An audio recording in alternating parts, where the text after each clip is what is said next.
Hello and welcome to another edition of 99 Questions. I am your host, Bob Buel. Normally, this is an oddly numbered interview show where I ask all sorts of interesting people interesting questions. But for this episode, we've decided to veer off course a little bit. About 1,000 miles off course toward Fiji, if I were to say so. I want to talk today in a roundtable discussion about probably my favorite TV show ever, Lost. For the kids listening or watching, a show that aired from 2004 to 2010 and truly maybe changed television for the better? Question mark, thumbs up, light nodding, okay. But I can't talk about this show on my own. I'd just be doing what I've been doing for the last 20 years. Because if we can't podcast together, we're just going to nerd out alone. That's a reference for the fans. Nice. Joined with me this week, he got a little bit of arts on him. Freelance games writer, it's Jesse Vitelli. Hello, it's me. I'm not on the island. I'm here, ready to podcast about the island. You love to see it. Exploring every point on the Blastdoor map, YouTube essayist, it's Elliot Roberts. Hello. I've brought my Charlie action figure from way back in the day. I remembered I had this, so this will be keeping me company while I'm here as well. It's a pleasure to be here. Thanks for having me, Bob. Oh, of course. McFarlane style. I love to see it. If anything goes wrong, she will be my constant. From Easy Allies, Bewley Award winner, it's Isla Hinck. I'm like honestly touched to be your constant. I'm like, you're gonna make me cry right when we start. Hi. That's the goal. He has not stopped smiling at me with an orange peel in his mouth. From LeoVader.com, from YouTube, from MinMax, it's Leo Vader. Hi. Yes, that Leo Vader from LeoVader.com. That's right. Could have been anybody. And she just got out of room 23, and honestly, not that bad. From Dungeons Daddies, Bewley Award winner, it's Beth May. We have to go, Beth. Is that anything? Nice. Shut the show down now. We peaked. We did it, everybody. We did it. I'll start with this. First off, thank all of you for somehow falling into a scheduling for 6 people and all this working out. Absolutely amazing. I really, really appreciate it. For anybody listening and watching, spoiler warning, right? Last call for this, because I'm going to be spoiling the heck out of everything. I kind of already have with those intros. But yeah, thank you all for coming on here. Just real quick, just as like a little intro, how did we all find the show? Leo, let's start with you. How did this enter your world? The zeitgeist was unmissable, and I finally dove in at the end of season 2. I watched it on NBC.com. Oh. And for almost no reason, I watched the finale first and then watched backwards all the way back, which made it more confusing. That's crazily exactly the same as me. Really? I watched the season 2 finale first because it was impossible to miss. And I'm like, what is going on here? And then I think through legal LimeWire matters, I might have just went back and watched every previous episode to catch up at the time. And yeah, absolutely wild. I wish I could have watched it without knowing what was in the hatch. You know, in hindsight, what a special thing that would have been. Yeah, it was a moment. Yeah, Isla, yours is pretty similar, it seems? Sort of similar. I started in, I caught up with the show toward the end of season 2, but I think I was like 3 or 4 episodes before season 2 ended. So I watched them in order, like a total scrub. But I got used to binging them, which made every intervening week the most painful thing ever. But yeah, I would get together with some college friends and we would watch them week to week, starting with the last 3 of season 2. Because the zeitgeist, like you said, like at first I was like, well, I don't know, this seems dumb, but then I started watching and I got hooked. Yeah. So yeah. How could you not? Yeah. Beth, what's your story here? I actually watched the pilot live when I was Oh. 12 and Wow. then I didn't watch it for like 3 seasons, and I love the pilot. I was like obsessed with it. But I think like 12-year-old, what was I eating ice cream and like playing outside with my friends probably, so I had other things on my mind, but I didn't get back to it until actually near the end of the third season is when I caught up live. And so I think the first episode I watched was probably Greatest Hits, which is an insane first episode to watch.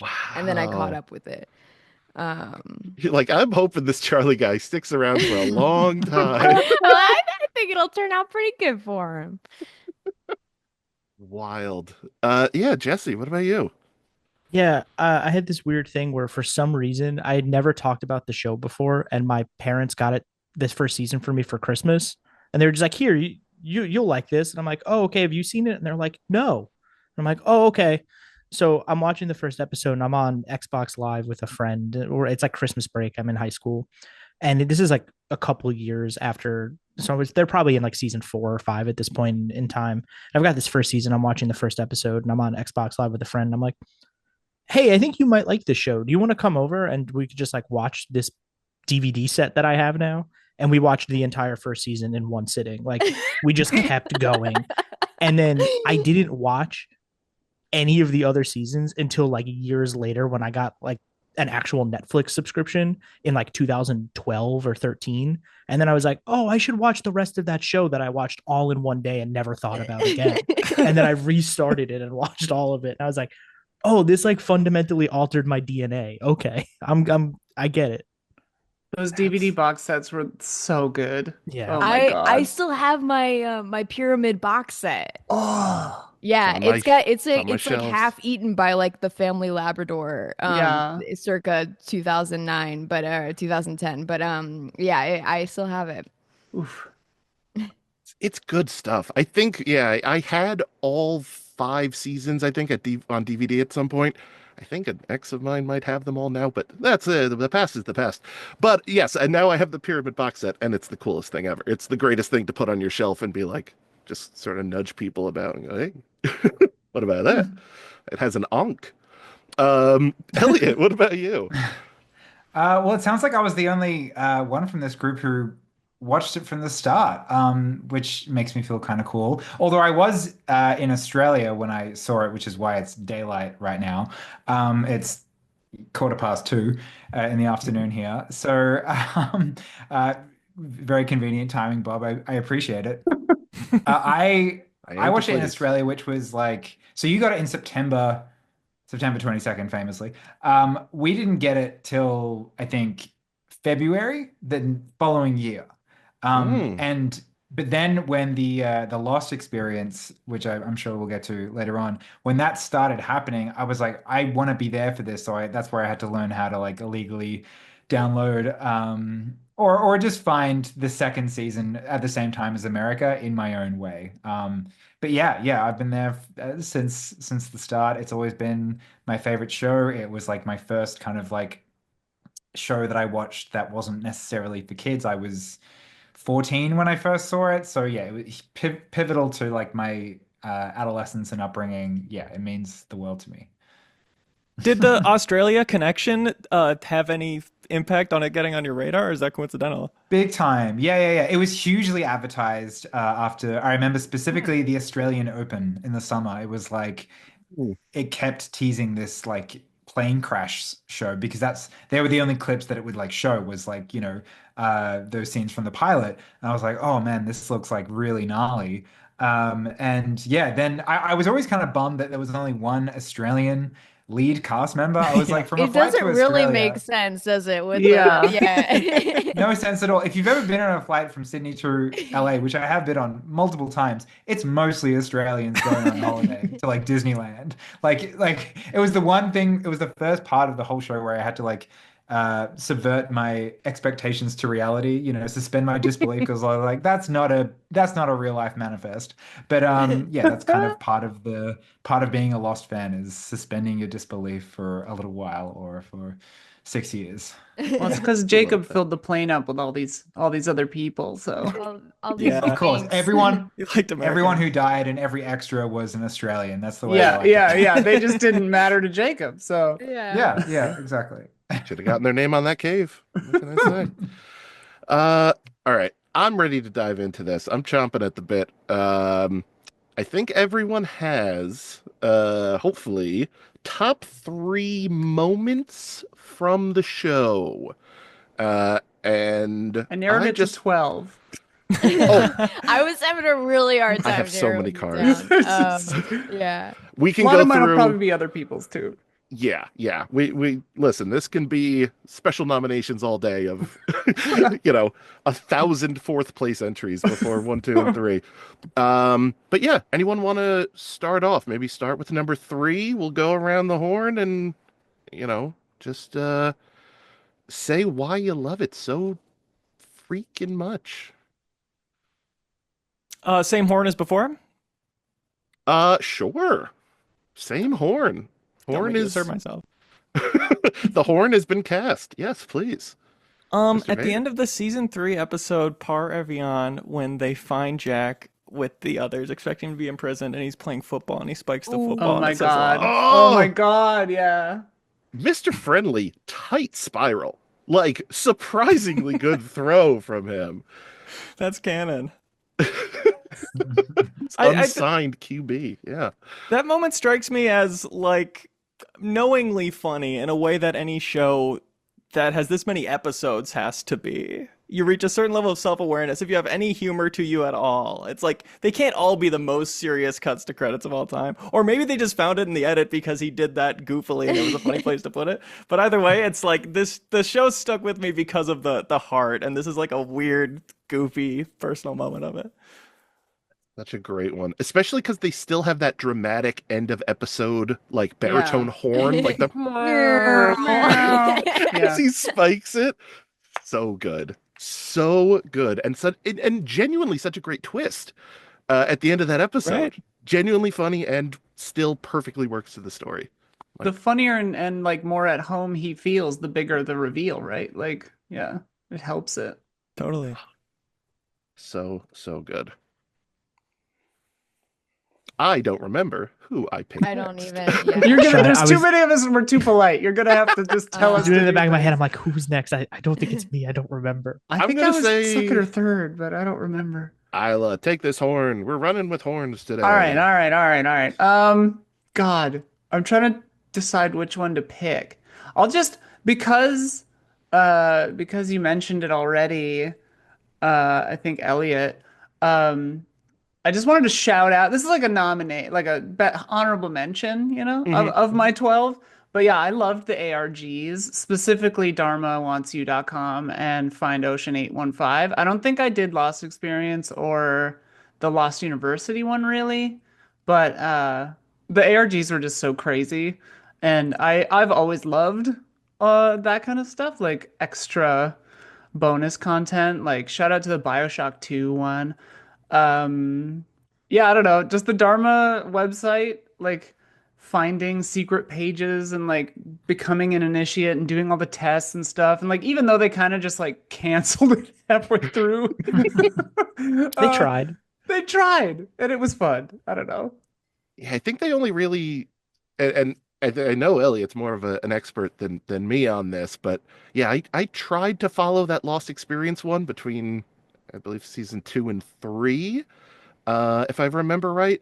And it is wild. It goes really deep into like what Dharma is into, what the Hanzo Foundation is, like weird things like Rachel Blake and like these phrases that are stuck in my head forever, like Middle-Earth bioscience, that I don't even know if they show up in the show at all, but like they're just all in this ARG. It is shockingly deep, the fact that they were able to nail it. And yeah, they 'cause it tried was- several other times. Still super cool, but One of the Never quite one of the there. main writers got kind of drummed out of the show and like kind of sidelined into writing those, so that's why they're so good. But yeah. Find I'll show them. 815 had those cool posters too, didn't it? And Yeah. those were sick posters. They had some longevity to them and their coolness. So that's my take on that. I love it. Yeah, I had a whole card here just on the ARG stuff. I don't know if we want to dive deeper on it, but yeah, the fact that they wrote a book, they wrote the book Bad Twin about the Yeah. guy. It was in canon written by the guy who gets sucked into the engine in the first episode. And it had like themes that they would come back to in Lost, like about like a good side and a bad side, like this bad, I think maybe even time travel is mentioned in it, like way back in like season 1 or 2. It's shot, yeah, like Jupe the 105-year-old ape or something. Elliot, please, if there's something I'm missing about this, Yeah, I was just checking on my recant us bookshelf. here. I was just seeing on my bookshelf if I had Bad Twin or if I've like got it in a box somewhere because I did read that book. What a cut. It That's is so cool. not very good. I Yeah, it's don't not good. recommend it. Um, no, but that was it was really fun because of like you had like the magazines. It was like an entire thing that was happening around a television show. It was the Apollo bars as well that you could get from certain stores depending on where you lived. And luckily, in the city that I lived, you could buy Apollo bars.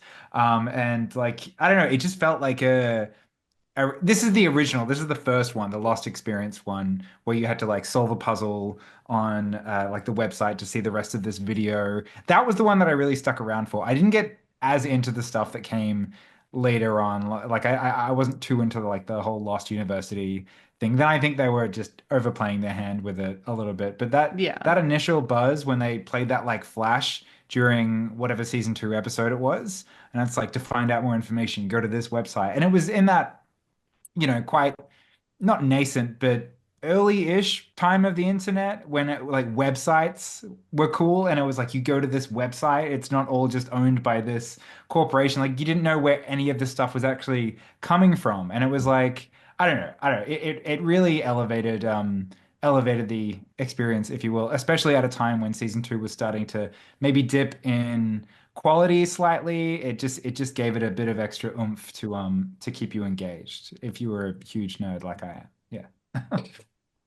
And like what again, I want to get back into the moments of it, but just to give the ARG its due, like didn't the hacker Rachel, who's the character in the show, she showed up to Comic-Con one year and Yeah. like in character like had questions for the writers and producers, like why are you using the Hanzo Foundation and why are you using the Yeah. Dharma Initiative? They're doing evil work. Like how cool is that? What a brilliant idea. And like '05? That didn't exist in '05 for any other medium. Like it deserves a round of applause just for how they shot their shot, man. It's Yeah, amazing. it was like a proto cinematic universe kind of thing. Where Yeah. it feels like so many studios are trying to, create that synthetically these days, by just ramming it down your throats. Whereas with Lost, it was so new and so kind of unheard of. It's that's the great thing about when it aired as well. It sat between two kind of distinct eras of television of like, Mm. broadcast appointment viewing, TV dramas and comedies being one thing, and then like pretty much everything that came after it, Game of Thrones, Netflix, like it really kind of bridged those two eras and got really, I suppose, messy with everything that you could get away with television at the time. It's really, really cool. So cool. But Isla, is that counting as that's your It's one of them. Yeah. okay. We'll count it. We'll look into the judges to count these. Again, no memory of who I went to next. I'll go next. I'll go Please. next.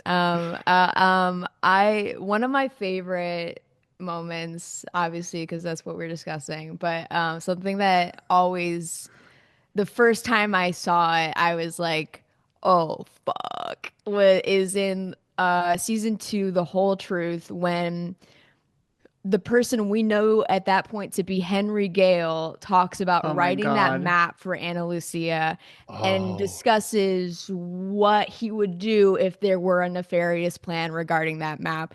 And I like the way that Michael Emerson locks the fuck in, and you see the most dangerous man in the most unassuming like face, head, body you've ever seen like come to life. And I mean, it was like knew I was witnessing the birth of like a truly great television character at that point. and that's the This was iconic line at the end. You guys got any milk? Any After he, milk? oh, it, oh, sends shivers down my spine every time. Yeah, Ben Linus in captivity is one of my 12 that I wrote. It just like, because like especially experiencing it in the moment, like we were all like, what's the deal with this guy? And we would vacillate week to week where it's like, he's nothing. He's not bad. He's just a guy. And then we're like, he's up to something, you know? And it was cool because like, if I understand the behind the scenes stuff correctly, like that's kind of the writers too. They were like, at first they were like, we just wrote him as a one-off, but he was too good at acting. So he became like one of the main characters in the show. Oh my God. He's such a maniac. Love it. Yeah. My roommate's was watching Lost for the first time over the last couple weeks. So it's been fun to like go out of my room and be like, he's in the living room and he'd be like, That's awesome. and he's like, oh yeah, I don't know about this Henry guy. And I'm like, oh yeah, you know, like, yeah, I'm trying like not to. And then like, I'd come back out like 20 minutes later and be like, this guy's up to something. I don't think this guy is who he says he is. And then like 20 minutes later, he'd be like, no. I think he's good. And then like the scream I heard from the other room when he like finally put it all together, he's like, I fucking knew it. I knew this guy was trouble. And I'm like, yeah, man. Yeah, it's not Henry, but okay. I'm glad you went on that roller coaster in 2025. It's so good.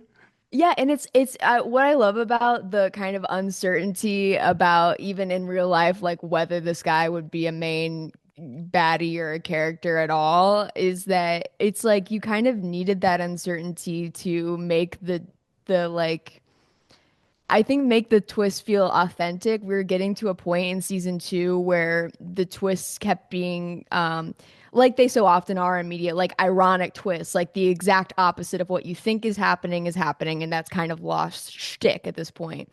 But to have like the ambiguity of whether he's good or bad go on for so long and it kind of just not be super clear, I actually think did the show a major service because it is hard to guess what was going on with Ben.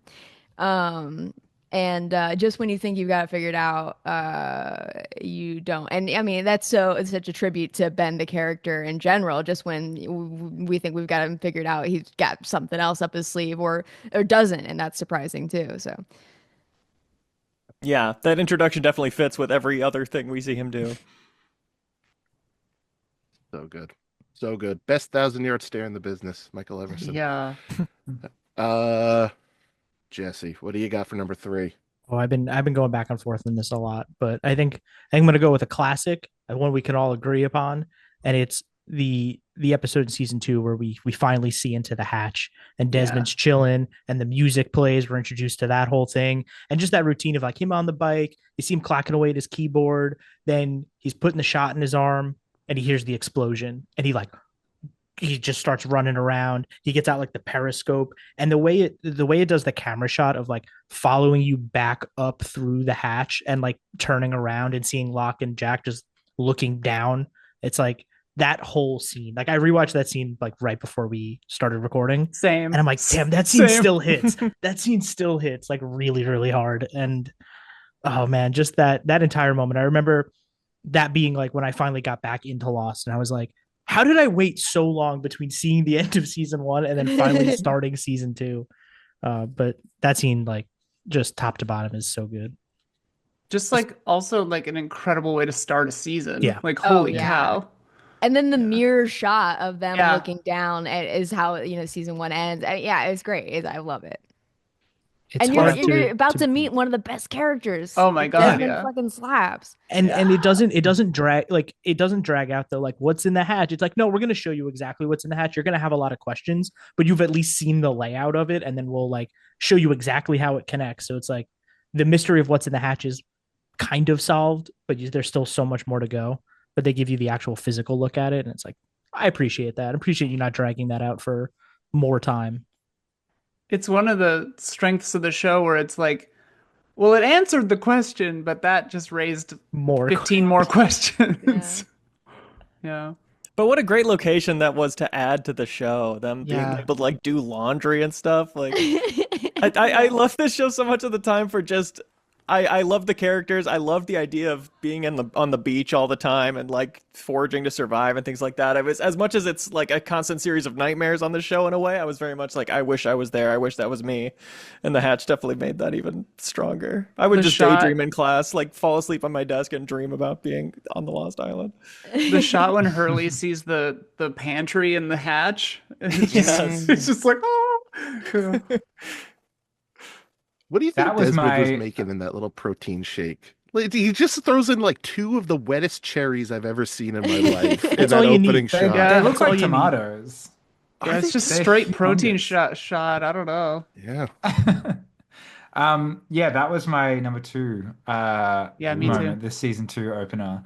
Kind of like tied for the season 1 finale. But so I've got a few in reserve, so that's fine. But my number 3 top moment is from the season 3 episode 10, I think it is. Trisha Tanaka is dead. Where they are in the VW van, the Dharma van, and it's Charlie and Hurley, and they finally manage to get it going. And it's just like the moment is nice itself, and like the song Shambhala playing is like beautiful, and like Hurley and Jin, and it's just it's wonderful. But it comes at a time where that kind of thing in Lost was becoming rarer and rarer. Like you don't see a lot of that, like, you know, them playing golf, them just like having fun on the island much after that moment. It gets very serious, you know, the the freighter comes, and then that kind of like takes over pretty much the momentum of the rest of the show. And that is like this really lovely episode where it's just like these guys bonding together on the island, like drinking expired beers in the sun and just having a good time. And yeah, I don't know. I'm very fond of it. It's yeah, it marks the end of a certain part of the show for me. And yeah, it's just a beautiful little moment. I think it's such a cool relic of the 24 episode TV show too, because Yeah, big you see time. these tight 10 episode shows. You don't get time for Hurley to play golf. You Yeah. don't, No. you have to serve the show in another way. And I think like, there's a lot of complaints that people had about like seasons that long, and I think season 3 is actually the perfect definition of why maybe seasons shouldn't be that long. But without those 24 episode seasons, you don't get any part of Trisha Tanaka is dead, and I think that's one of like it's a delightful episode, and so I think it's a great moment to include. 100%. It's a hopeful episode in general. It's like where it's where Russo like learns that Alex is actually like alive and like is a functioning human on the island, and that like, you know, obviously their reunion is tragic and short-lived, but it's just this moment on the show, yeah, like you said, that you wouldn't get in like a 10 episode Netflix series where it was just about you know, these goofballs on the island and what they're up to, you know, when TV could be about that. Yeah, it's Yeah. lovely. People would call it filler, even though it's the best part. Right. Well, and especially like in the arc of the show, like you were saying, it needed that joy. Because, like, especially with what was coming, but also with what had been going on, like, it was Yeah. pretty bleak. So, yeah, like, Definitely. I mean, Hurley was often that character too, like bringing the joy to it, which is like resonant in how it ends with him too. But yeah, so good. I love when they just slide that van door after the music's playing and they got it, and Sawyer and Jin are the happiest that they've ever been on that show, and they jump into the van and then the dog just shows up. I don't think that like Vincent, yeah. Vincent, It- yeah. rules. It is it oh yeah. Very, very close to number 3 on mine. I'll give my number 3 here. Believe from the season 3 finale. I just had it written down as Gunshots in the Sand. It was Jack and Ben meeting up on a hill, with Ben trying to get the transmitter that Naomi had. And it is kind of the culmination of both of those characters at their wits' end. It is Ben playing the ultimate puppet master, and it is Jack fed up with not being able to be the hero, and he is 100% full board. I'm getting these people off the island, and I don't care what it takes. And the whole scene, with very few cuts, are just them on the hill. And Ben says, I have Saeed, I have Jin, and I have Bernard tied up at the beach, and we will shoot them if you don't give us that radio in 60 seconds. If you don't hear my voice in 60 seconds, shoot all three. And you as a viewer are just looking at a radio and these two guys talking, but you're doing the mental math in your head of, this is a finale. They might kill off these three characters right now, because this is a Ben move. This is a Ben puppet mastering move. And Jack is so stubborn, he's not going to do it. And so you're waiting the 60 seconds, doing the mental math in your head of like, are they going to really kill off? Well, Bernard's maybe not a main character, though. Maybe to kill him off. It's like, and then once you hear the three gunshots, I remember sitting in my parents' living room watching that episode live, and my heart sank to the floor as soon as the three gunshots go off. And then Jack has the most cathartic pummeling of Ben at that point. And then it turns out the scene goes on from there, and it was a fake thing, and blah, blah, blah, into another amazing scene that maybe we'll get to later. But them on that hill with the walkie-talkie is just highlights the acting of the two of them, and the kind of less is more principle. Like, they don't have to, they can just cut to a picture of a walkie-talkie and sound effects of gunshots, and I'm still going to have the emotional reaction like I'm breaking down. So good. I love that scene because it, like, you get punished for it as a viewer later with the scene with Kimi and Alex, where you think that it Oh my might God. go a similar way. And then it's like, oh no, that's not what the deal is. Nope. Oh, Yeah, but I mean, like, just a testament to the performances in the show, which I think, still even years later, just absolutely tower above, like, just a lot of modern TV performances. The Alex was one of my honorable mentions too, and since you brought it up, like the way that the show does the Alex getting shot scene is so crazy, because in Ben's face, you see him like he's not gonna do it, he's not gonna do it, and then he does it, and then it just sits on Ben, like taking that information in, because it's like, oh, brutal. that I just fucked up worse than I've ever done, and I've done a lot of bad stuff, and like kind of a turning point for his character. Like, he actually does kind of like maybe start to try to maybe think about not being a piece of crap for the rest of the show. But yeah, just oh my God. And yeah, you're so right. I never thought about that. It sets up the viewer with this scene, because we're like, oh, they're not gonna do it. Like, yeah. Yeah, for so long, Ben had like held all the chips and was like, this master manipulator is always getting his way when he needs to. And then it sets you up for that. And then when he doesn't get his way, suddenly his entire character is now putting into question, do I know what I'm doing? Am I doing the right thing? I don't know anymore. And he still tries to play it off, but he ends up a very different person going forward after that. That 1,000-yard stare, telling you, when it's that close up of his face, oof, gets me every time. Leo, what do you got for silver number 2? My number 2 would have been Trisha Tanaka is dead. I'm gonna pivot to Ab Aeterno, jumping way ahead to season 6, the Richard focused episode. Yes. Oh my God. Yeah. Which if I had to pick a moment, it might just be the realization of what we were about to get, of like, we're seeing Richard pre-immortal, seeing Richard having only lived a few years and being like scared of stuff, and then that episode obviously becomes so much more, and you can't tell that story unless you're ready to tell the story of like the origin of the island, or what Jacob and the Man in Black are doing there. So that being such a lore heavy episode, that was just really exciting television to be finally getting so many answers, even if they were controversial.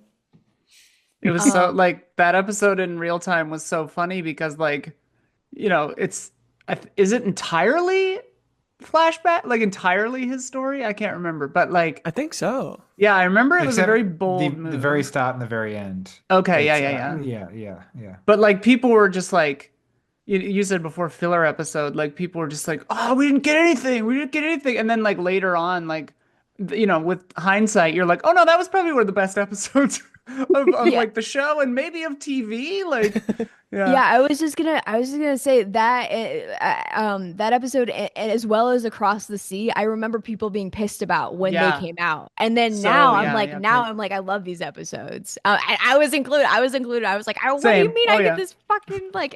I was stressing out, but I no, don't care yeah, about these two dudes and their mom. Like, what the hell is this? Yeah. yeah. So but now, yeah, so glad that they're there. It felt like something you would get in, season 1 or season 2. Like it just gave you some answers. It gave you a bit of the lore that you wanted instead of holding back for so long. It was the episode that I watched. Not Across the Sea, Aberturner, although I like Across the Sea as well. That made me feel like, I'm so glad I didn't quit on this show. Yeah. It still knows how to deliver like masterclass television, even this late into the run when there has been, a few troughs here and there. Great addition. Sorry, what were you going to say, Bob? I think it's interesting seeing the reaction to people when we have to wait 7 human actual days for new episodes versus, Yeah. oh, this is just a decent episode, click, next episode is playing. Because I don't think there would be that reaction to those episodes if Lost came out today under like the Netflix model of just releasing all those seasons at once. I think it was Which is just what's so good about Severance as well. I Yeah. think Yeah. everyone's Yeah. feeling a bit of that Lost vibe from Severance. Like The week water to week, cooler it's show. so Yeah. good. Yeah. Whereas like Stranger Things, which could have the same kind of effect, I feel, just gets dumped on you pretty much all at once, and it's like, it burns hard and fast and big, and then it kind of just peters out, and then they take 5 years to come up with a new season. the perfect It's true amount of too, because time. it's, I mean, like you were talking about before, how Lost, even within itself, reflects the change in television history from procedural to prestige. Like, like binge shows like Dropped All at Once, structurally they're even so different than Lost was or whatever, where it's like I feel like oftentimes shows are even less concerned with beginning, middle, end per episode, half the time now, because they know you're just going to watch 3 of them in a row, and it's Yeah. just Yeah. a big movie. I mean, like, David Lynch did it on purpose with Twin Peaks: The Return, kind of, but like, yeah, which was painful waiting between episodes because it was structured as an 18-hour movie. But yeah, those episodes though, yeah, like it's ironic that they were maligned as giving you nothing when, like you were saying, they are the most direct episodes giving you nothing but answers. It's like, no, this is all lore and all facts and all answers, but you're mad about it? Like, yeah. I mean, it's And a I was classic. also mad about it. I mean, yeah, a classic Lost move and giving you answers, but not the ones you wanted right then. Yeah. And so, yeah, I mean, it just kind of adds to the mystery by eliminating the mystery. Right. One more thought on the binging thing. I feel like Lost has aged really well because it influenced a lot of shows like Severance that are very cliffhanger based. A cliffhanger at the end of the episode is mandatory. Yeah. And whether that's to keep you watching a week next week or like binging the whole thing, that's just part of the model that makes it work. But Lost really had self-contained episodes too. Like it had the exciting endings, but with the flashbacks being focused on one specific character and on the island stories too. It was like these stories had starts and ends, and there are shows I watch nowadays that don't have that at all. It does not care about telling a contained episode where you watch one and feel complete. That just is not a core tenet of a lot of these shows that are inspired by Lost, the way it was with Lost itself. And the momentum is so good in Lost. Like it keeps you wanting to go forward. Yeah. Really. You Except for maybe imagine season Netflix 3. dropping 24 episodes of Lost all at once and being like, here you go. You just have them all. Here's 24 episodes. Go enjoy. Insane. Isla, what do you got at number 2? Oh heavens. I mean that my number two was Taken. It was the season two cold open. So I'm trying to like, because I think my number one is probably going to be several other people's number one. So I'm going to see if we'll see. But it's the obvious choice. I mean, come on. I'm feeling that way too. Yeah. Yeah, it's you know. I have like 6 I feel are obvious though. I feel like my number two is really obvious. Oh well. Yeah. I'll say this was just like my eighth thing that I wrote down, but like the Motorola Razr in real time giving away that we were doing flash forwards, because I remember when I saw Jack talking on a Motorola Razr, I was like, that phone didn't exist. That's fucked up. What the fuck? That phone didn't exist. This is wrong. This is crazy. This is the future. I like freaked out. And then he was like, we have to go back, Kate. And all of us were just like, you know. But like, I can't remember. I think it was in the same episode they showed the Motorola Razr. It might have been the episode before. But like, I remember seeing that phone and being like, that wasn't there. It didn't exist yet. Like, and then of course, just we have to go back, Kate. Just like changed everything. I was like, what? Amazing. They're not all flashbacks. Like, yeah. I'm chomping at the bit to talk about this twist because I think all of us know this factoid about this twist, but I like my favorite party bit of knowledge is that the season 3 finale twist where you are not watching the time period you think you are watching is inspired by Saw 2. Really? Oh, yes. I did not know that. So Lindelof and Hughes watched Saw 2, which spoilers for Saw 2, so sorry. How dare you? And actually, I love Saw 2. The twist in Saw 2 is that they get to the crime scene where it happened, and they're in the same place, but not at the time that you thought that they were, essentially. So you think you're watching the past, you're actually watching the future, and they were like that we were having issues with season 3. Obviously, that solved everything to be able to go into the future. And so there's like interviews where they're like, yeah, we saw Saw 2 and we stole the twist, essentially. It's so good. Brilliant. But then, I mean, like all the implications of that where it's like, oh, okay, so we know they get off the island. We know some of the people who get off the island. The Oceanic Six? Oh, okay, it's only 6? Like, oh my God. Like, oh man. Yeah. oh, I remember my Yeah. brain doing the acrobatics at that we have to go back. When Kate walked out of the shadows, and I was like, Ooh, wait a minute, what? They knew each other beforehand? Yeah. Was Jack in on the crimes?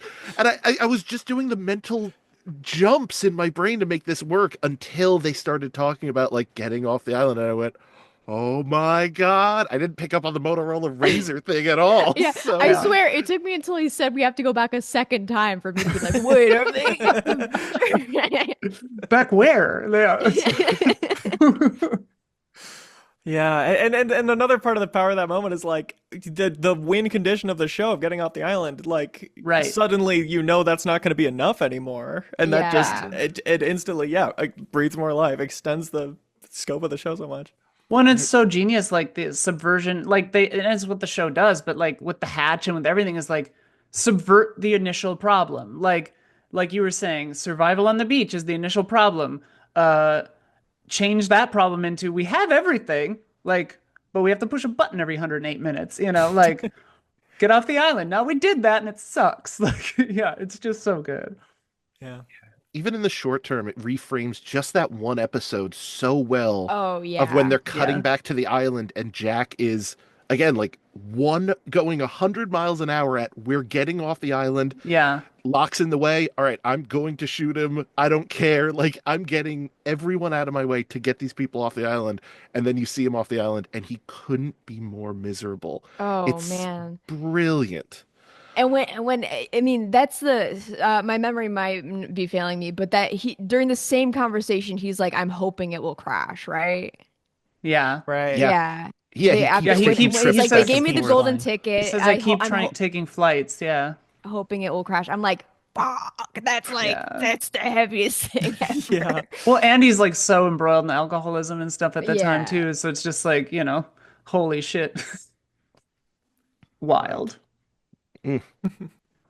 All right, I would like to share my next moment here. I think this is also going to be a popular one. This was the first time I cried during the show, and it makes me cry every single time I see it. I can see this scene just like in passing, like scrolling on Twitter or whatever, and I will cry. It is the scene where Sawyer tells Jack that he met his dad. Oh yeah. And when he says something tells me he never got around to making that call, I'm like, fuck. This is the first scene that kind of really hits home the intertwined nature of these people's lives in a way that implies they are more than just strangers on an island, and that there is some sort of greater destiny, some Locke-esque born for this kind of strings connecting all of these people. And for Jack to hear the one thing he needed to hear from his dad, from this guy that he fucking hates up until this moment, is just like so heavy and meaningful. And both these actors are just like so extraordinary in this scene. Matthew Fox is just like absolutely knocking it out of the park, and you just see on his face like this is just the one thing he wanted to hear from his dad. And yeah, I just think it's a beautiful scene. Yeah, all the dad stuff in this show. Oh man, yeah. Jesus God, like All the maybe best Damon and families. Carlton had weird relationships with their dads. I don't know, but oh man, it hits. Yeah. I don't even think Jack has a line in that scene. Like, it's all just facial reaction. Yeah. And it brings me close to tears every single time. Amazing. Absolutely amazing. Jesse, what do you All got right. at number 2? So my number 2 was taken a while ago, but I got reserves.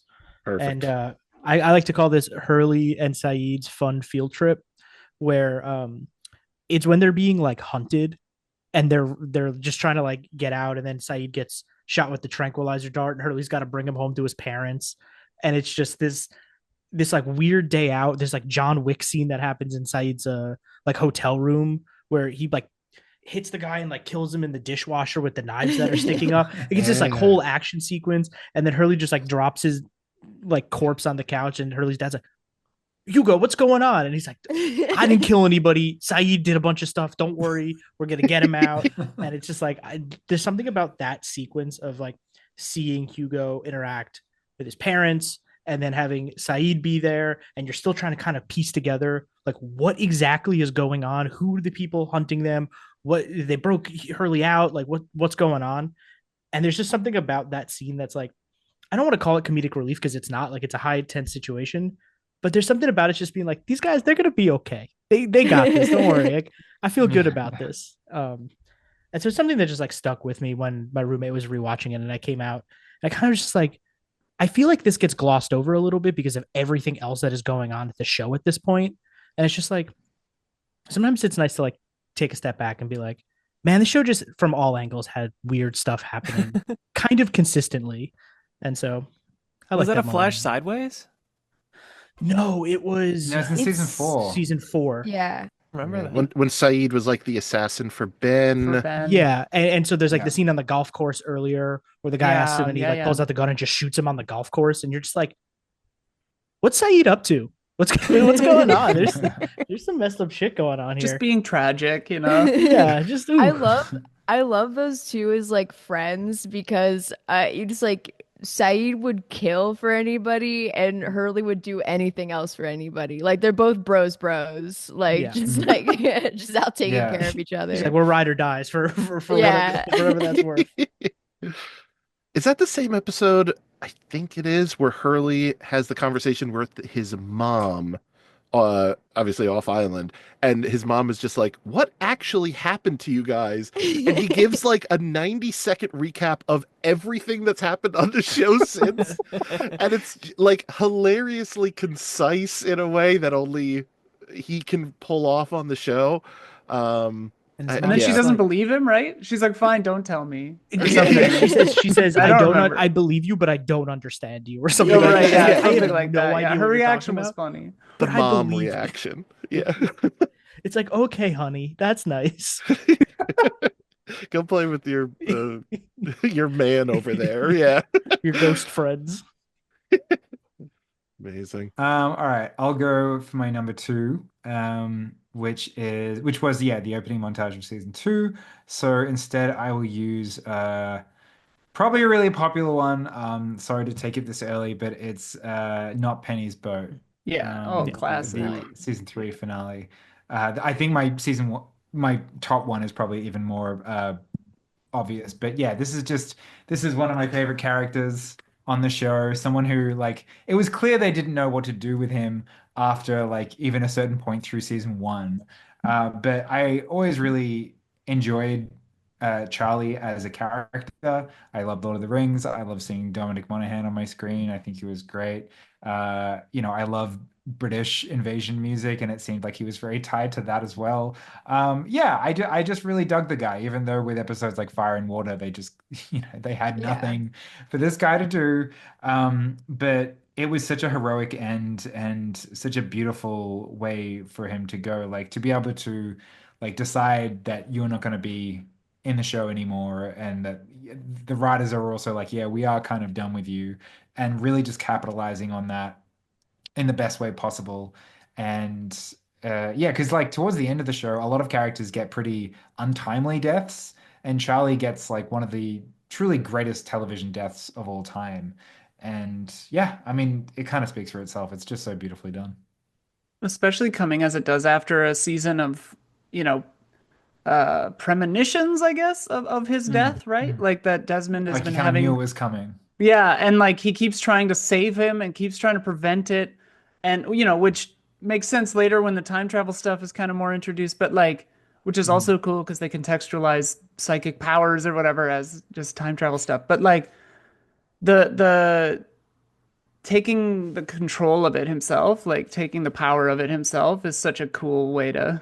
It's like, no, I am gonna die, but I'm gonna do it my way. Like you can't Yeah. save me. It's fine, but I'm doing it for you. Like it's so Yeah. oh.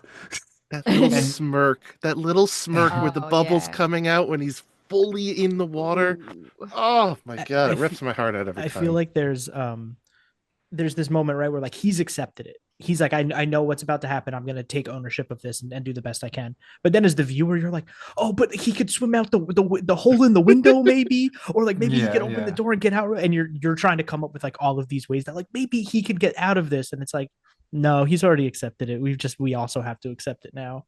And that's so cool because like we're going on the exact journey he just went on, Yeah. where it's like, well, maybe we could get out of it this way and stuff like that. And then as no, that's not what's gonna happen. And I love that he cracks the code with good vibrations. Like, of course, it's like this niche music thing that only like a drug addict musician could like crack. Like, I mean, it's just like it's just kind of That silly is- stuff. But I just love that. That is another moment where I really had to suspend my disbelief, even though it's one of my favorite moments. It's like, what part of Good Vibrations did he know to play? I know, Where yeah. on the keypad did he know to start? Like, what key were they in? Like, Yeah, it was it's like, very silly, but I'm like, know. I buy it because I'm like, yeah, that is his talent. Like, of course. totally. Like- Oh yeah, no, it's beautiful. It still works perfectly in the context of the show, but it was like, because it was like the person who coded this was a musician, but it's like any musician watching would know, like, okay, well, this still makes zero sense. My It's- toxic it's- trait I is love it. thinking I I love it. could do it with zero training, zero musical training. Be like, I could do that. Yeah, Just absolutely. by ear. Blink it It's- out. It's the mosquito and the amber. It's just enough Yeah. of a scientific explanation where you're like, all right, no further questions. Yeah. Good to go. Yeah. That makes sense Yeah, to and me. I'm gonna choose like the bridge in the middle of the song. That's the melody that I'm gonna go. Yeah, like I could buy him knowing the key of the song and like knowing the song, but like which part of the song Which, is yeah. Mm, mhm. Yeah. All musicians know. They know exactly what part of Good Vibrations are used for the passcode. Yeah. Right. The most secret part. Oh, so good. All right, my number 2. I just wrote 3 quotes, and it still gives me chills to this day. Why do you find it so hard to believe? Why do you find it so hard to believe? Why do you find it so easy? It's never been easy. That freaking exchange gets me every time. It is like, no pun intended, but it is like the heart of the show summed up in like 3 lines. And they give it away in, I think that's the season 2 premiere again, or one of those first couple episodes where they keep revisiting the same stretch of time. I forget which one it falls under, but God, that really gets me. It is just fully explaining the difference between Jack and Locke. It is fully explaining the difference between the titular man of science versus man of faith. It is summing up the entire rivalry that lasts until, season 5, when Locke's body is taken over, basically. Like, everything there is just in those 3 lines. And it's what amazing delivery. You'll find a lot of my honorable mentions are just Terry O'Quinn Locke moments, because oh my God, yeah, he's just such an unbelievable actor. But that delivery, that anger in "it's never been easy," like, how dare you throw away my faith in 1 sentence because I'm willing to take a leap of faith here. Oh, it's I love it. I love it so much. It's like insulting. It's like, you don't understand me at all if you think it's easy for me to do that. Yeah. Well, especially so close after losing Boone too, because he's just like, I've sacrificed, but I still believe in this shit. Yeah. Jack's on edge because Boone died and he couldn't save him, but Locke's on edge because he thinks Boone died for a greater cause. It's like the same death still splits them further. And you see, I was gonna say, one of my favorite moments absolutely in the show is Locke knocking on the hatch at the end of season 1, and I think it ties into that moment, like Jack literally gave his blood, the science running through him to Boone. Meanwhile, Locke is out there exploring his faith with the hatch, thinking there is something not science-y that is going to save this guy, that is going to find answers. And it's like, I think, sorry to like steal your moment away and just run my mouth, but what I love about the show is like, you see these moments where like all seems lost. Okay. Wow. But it's like I get it. It's like the just like the story writing divot of like, all is lost, like there's no hope, and then you replace hope with mystery, which I think is like the core of faith. And so I think that's like why Locke is just like this character that you can't help but lean in whenever he's on screen and whenever he's saying stuff. So yeah. And by the end of season 5 or season 6, Jack's being asked that same question from people like Kate, like, why do you find this so easy to believe? Like, why do you have so much faith that this is going to work? And it's like, oh, he's almost learned his lesson. He's still kind of a jerk. Yeah. But it's incredible character development. Yeah. Great moment, Bob. Mm-hmm. Yeah. I didn't do it. It was Locke.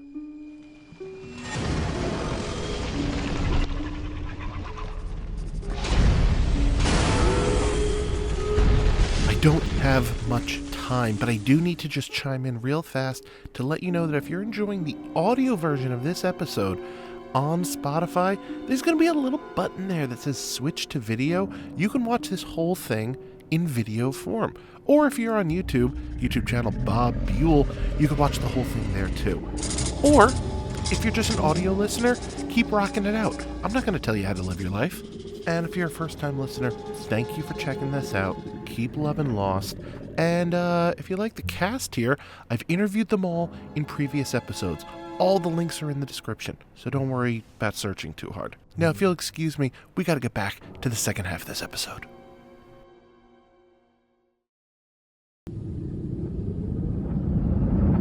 I think we're up to our number ones here, and I'm happy to run through any like honorable mentions because I have a lot of them still written here, but we can buzz through those after. But yeah, Leah, what's your number one?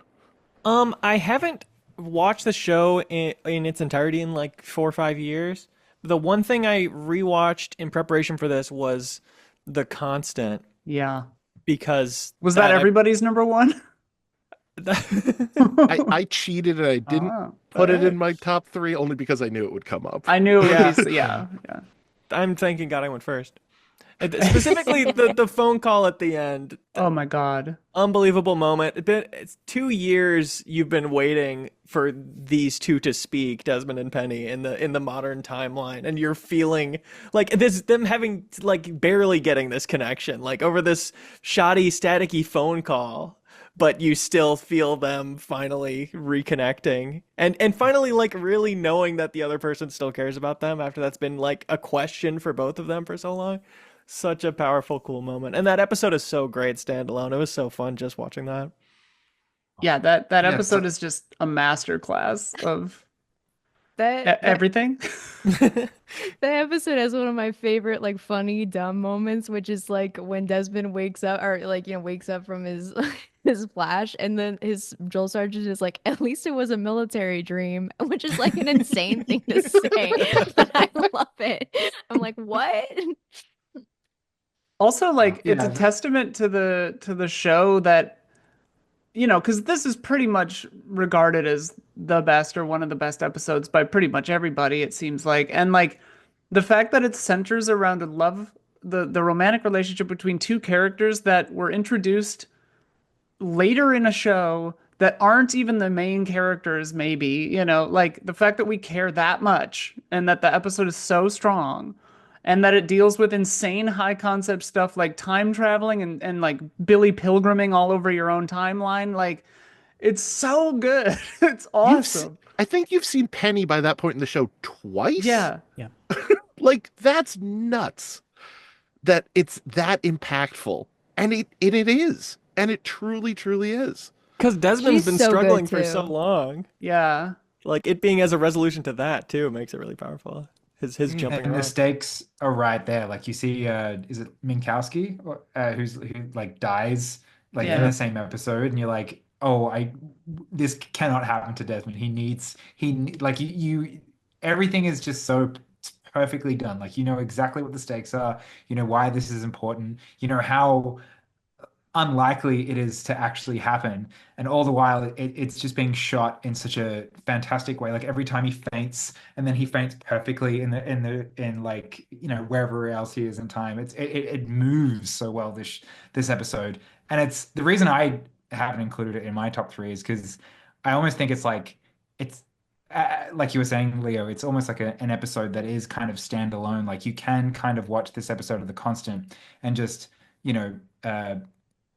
inject yourself into this universe for just 45 minutes or whatever it is, an hour, and enjoy this as an episode of television. But it's not one of my standout lost moments, but it is one of the best television moments, if that makes sense. Sure.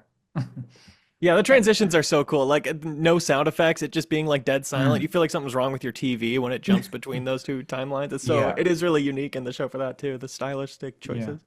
And I love Faraday stuff, and I love because Saeed is bumming around with him on the boat, right? And like he's the wingman. He's like wingman, and like protecting him, and like 2 of the best guy characters on Lost. Yeah, Desmond. It's just like the bros looking out for each other in this episode, and then one of them's jumping through time. You're just like, okay, man, like I got you. Like it's just like we've all been there, like it's just wonderful. Like a trip sitter.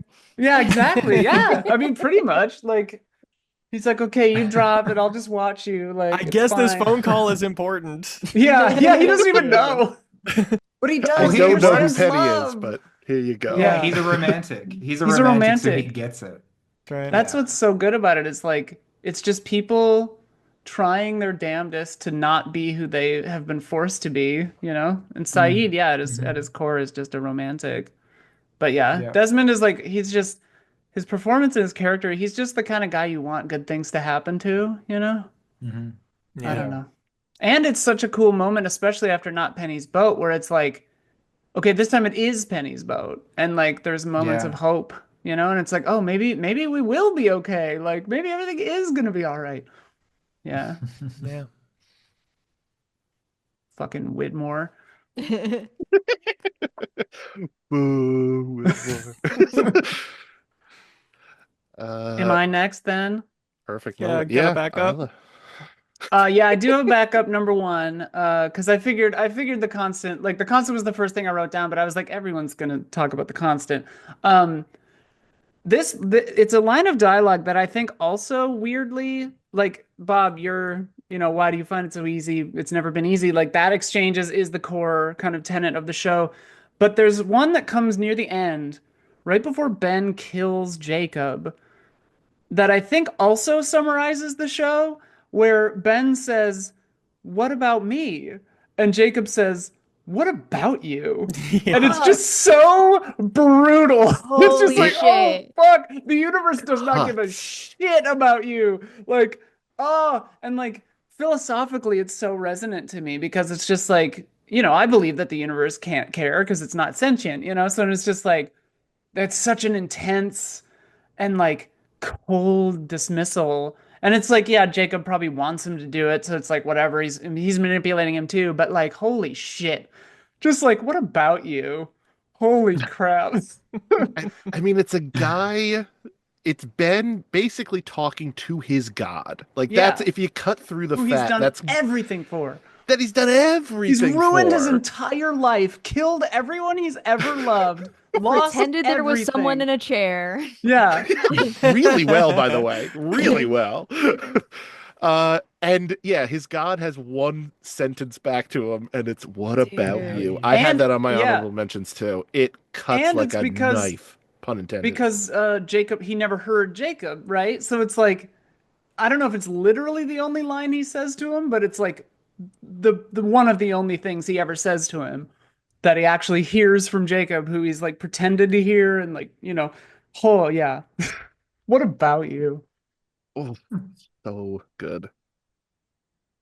And again, Um, once Ben hears those words and his disappointment turns to rage, 10 out of 10 acting moment. So good. Yeah. My number one has got to be the ending of episode 3, Walkabout. Just like I watched that for the first time, I was like, no fucking way. And then a true MVP that we haven't even mentioned yet is Giacchino with the score. Oh Just, yeah. like cinematic, So good. gorgeous score that like made the show and Yeah, elevated it. Yeah, and so just like the music swelling as Locke is like, "Don't tell me what I can't do," and he whips out in that wheelchair is just like, it's so nuts, and it's just like it kind of, it was the show saying this is who you're fucking dealing with, like as a show and as a character, and I just think it's like one of the greatest television moments. Yeah, the like his happiness on the island, his like pleasant smile and goofy attitude, like no better reveal for why that is.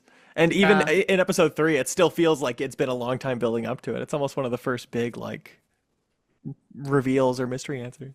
Well, and like I remember like, yeah, because I think we had pirated it or whatever, but like going back and watching the first episode again after that and being like, oh yeah, he looks at the chair and moves his feet, and like you don't understand that at the time, but it's one of those things that gave you faith in the show as a viewer, because it's like, oh, you guys are thinking this through, like, mystery box, blah blah blah, but like they thought a lot of it through, and really good.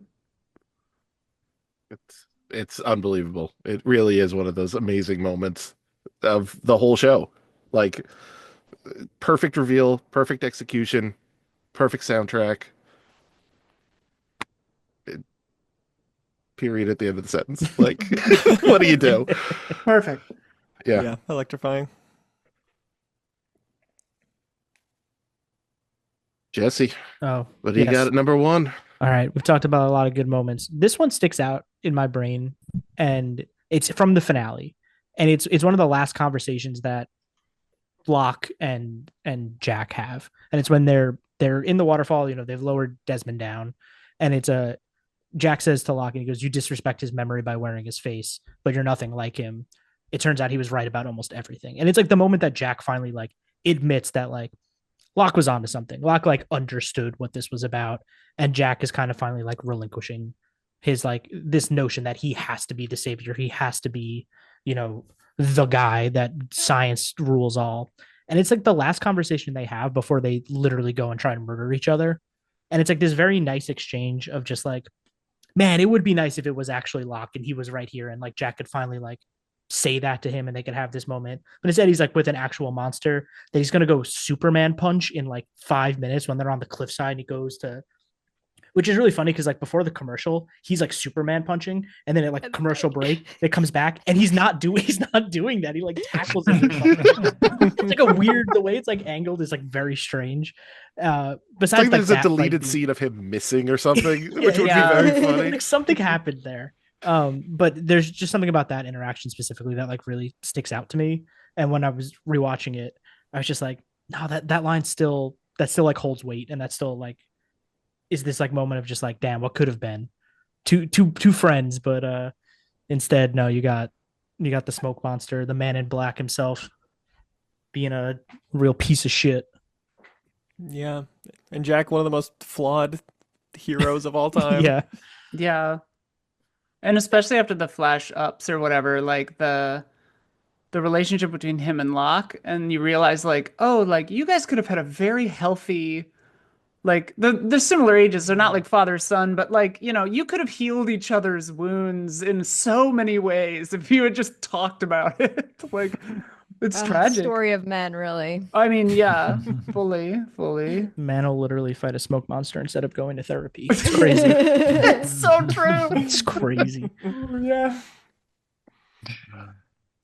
I'm surprised this hasn't been taken. It's so obvious to me, but it's when the raft takes off at the end of season 1. It's like, Yeah. I love the the moments that make you go like, oh shit, or that are really gnarly or a twist. But like where Lost really always got me, and this scene makes me cry. Like even if I see like a little snippet of it, is the scene of the raft finally taking off, and it's like this culmination of all this like these battles that these characters have fought with each other, like Sun and Jin having that moment with each other where she gives him the translations, and Sawyer is becoming like he's becoming more of a stand-up guy, someone who people can rely on, and he knows that he's going to have to not be a scumbag going forward, that people are going to like rely on him. It's a touching moment with Michael and Walt, and of course like when Vincent like jumps into the water as well. Yeah, Oh. like fuck off, Vincent, go back. I'm just like, no. Yeah, Gets me every time. it's like, yeah, it's next level. It's so, and it's what that first season was all about. It was, how do we get off the island? And it seemed like in that moment that was the way that it was going to happen. It's so kind of quaint almost when you like look back on it from the perspective of the rest of the show, that we're going to just cobble together this raft. But that's what I loved about season 1, that it was, before all that extra sci-fi time travel stuff came along, which I also loved. I adored all the different genre changes that Lost went with, but because I'm also a huge Survivor fan, I still watch Survivor. Them just surviving on that island and like learning to be better for each other. It was just like, yeah, there's no better TV moment for me. It's my number one. Great soundtrack moment too. Oh yeah. Yeah. Oh my God. Like the music is would not insane. would not hit as hard without Giacchino's score. Like probably the best thing to come out of the show, I think, for me was that soundtrack. Oh yeah, I listen to it all the time. I just drive listening to it. Yeah, it's the best. It's so like that show has so many like, it has the best soundtrack. It has some of the best performances. It looks so good, shot on 35mm film. Like again, just that time in history when it took place. Yeah. Cannot believe how emotional that scene makes me. And it makes the twist at this end of the season 1 finale where it's like, we're going to need to take the boy so much more impactful, because that raft launch, the music, every character, whether they're on the raft or they're on the beach, is 200% hope. All hope is lying in this raft right now, except for Locke, and then he's going to the hatch. But like, everyone loves this raft, and dude in the beard, Molotov cocktailing the raft and stealing the kid. It just is the biggest gut punch in the world at that point. Oh, so good. And sets up a great antagonist, like, or a group of antagonists. Yeah. Oh, good. I had a lot of these, but my number one, shocking, it's a Locke moment. But it is just a moment that I wrote down first, and then in my reanalysis of all my moments, I'm like, I still think that's number one. Season 2 finale, I believe, and it's Locke arguing with, I believe, Desmond at the time, and at this point, he's had the crisis of faith. He visited Pearl, and nothing is real, and we don't need this. And he smashes the computer on the ground. Oh, yeah. We are not pressing anything. We're done doing this. Done. And then as Desmond runs off, timer hits 0, everything falls apart. The world is literally ending for him in this moment. Countdown clock crumples, forks flying across the room, everything happens, and I believe Mr. Echo walks in, like, hobbling, going, "What did you do?" And Locke just looks up, and he has the most tragic look on his face that I've ever seen on a human, and he just goes, "I was wrong." Oh, like, to have such a strong-willed character, someone who is so die-hard in their beliefs and so die-hard in all their actions over 2 seasons, for him to just flat out have that simple line, but with the delivery of grim death facing him, of "I was wrong." Oh, it takes my soul out of me every single time. It's my number one with a bullet. Like, absolutely love it. Locke, more than any other character, I feel like when you say a quote of his, it's like I remember exactly how he said it. Like, that's just burned into my brain.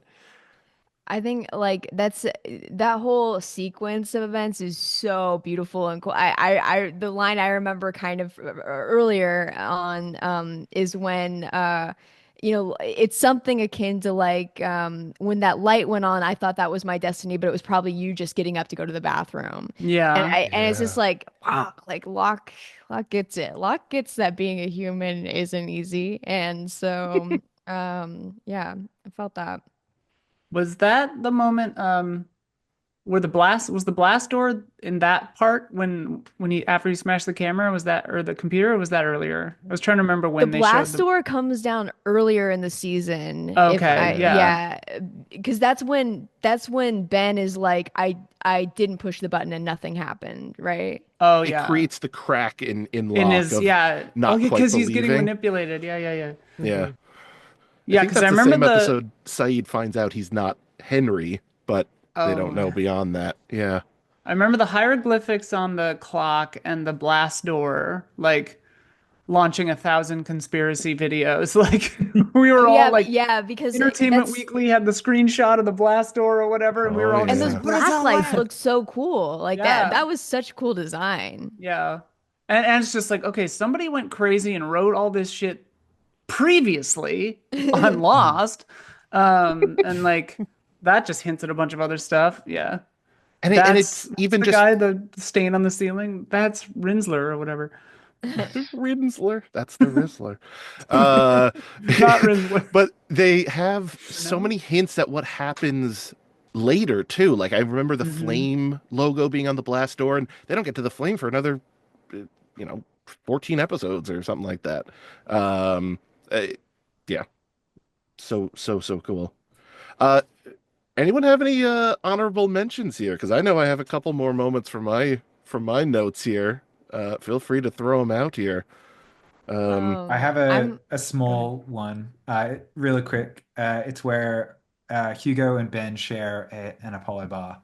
I can't even remember when it is. I think it's pretty far into maybe season 4 or 5. I really don't know, but it's just there's no words, and it's just the two of them sitting on like a log, and Hurley just offers it up to Ben, who's had like no food. He's been the punching bag once again, literally, and it's just a really nice moment between two characters who will have a lot to do with each other Yeah. once the show ends, and it's like a Yeah. nice like, oh, this is a good encapsulation of maybe these guys will get along, and even though they're polar opposites, they will perhaps bring out the best in each other. So yeah, little honorable mention there for me.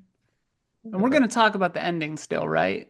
Yes, Please. I Okay, think that's okay. coming right after Okay, these okay. Then honorable mentions here because I got a I lot won't from add on to there. that one then because that's involved in the ending. How was the Apollo bar, by the way? You said they had them in your city? Yeah. Oh yeah, okay. So I have a hot take about the Apollo bars that were released for the Lost Experience. I still have some in my attic at home. At Oh my parents' God. house. Wow.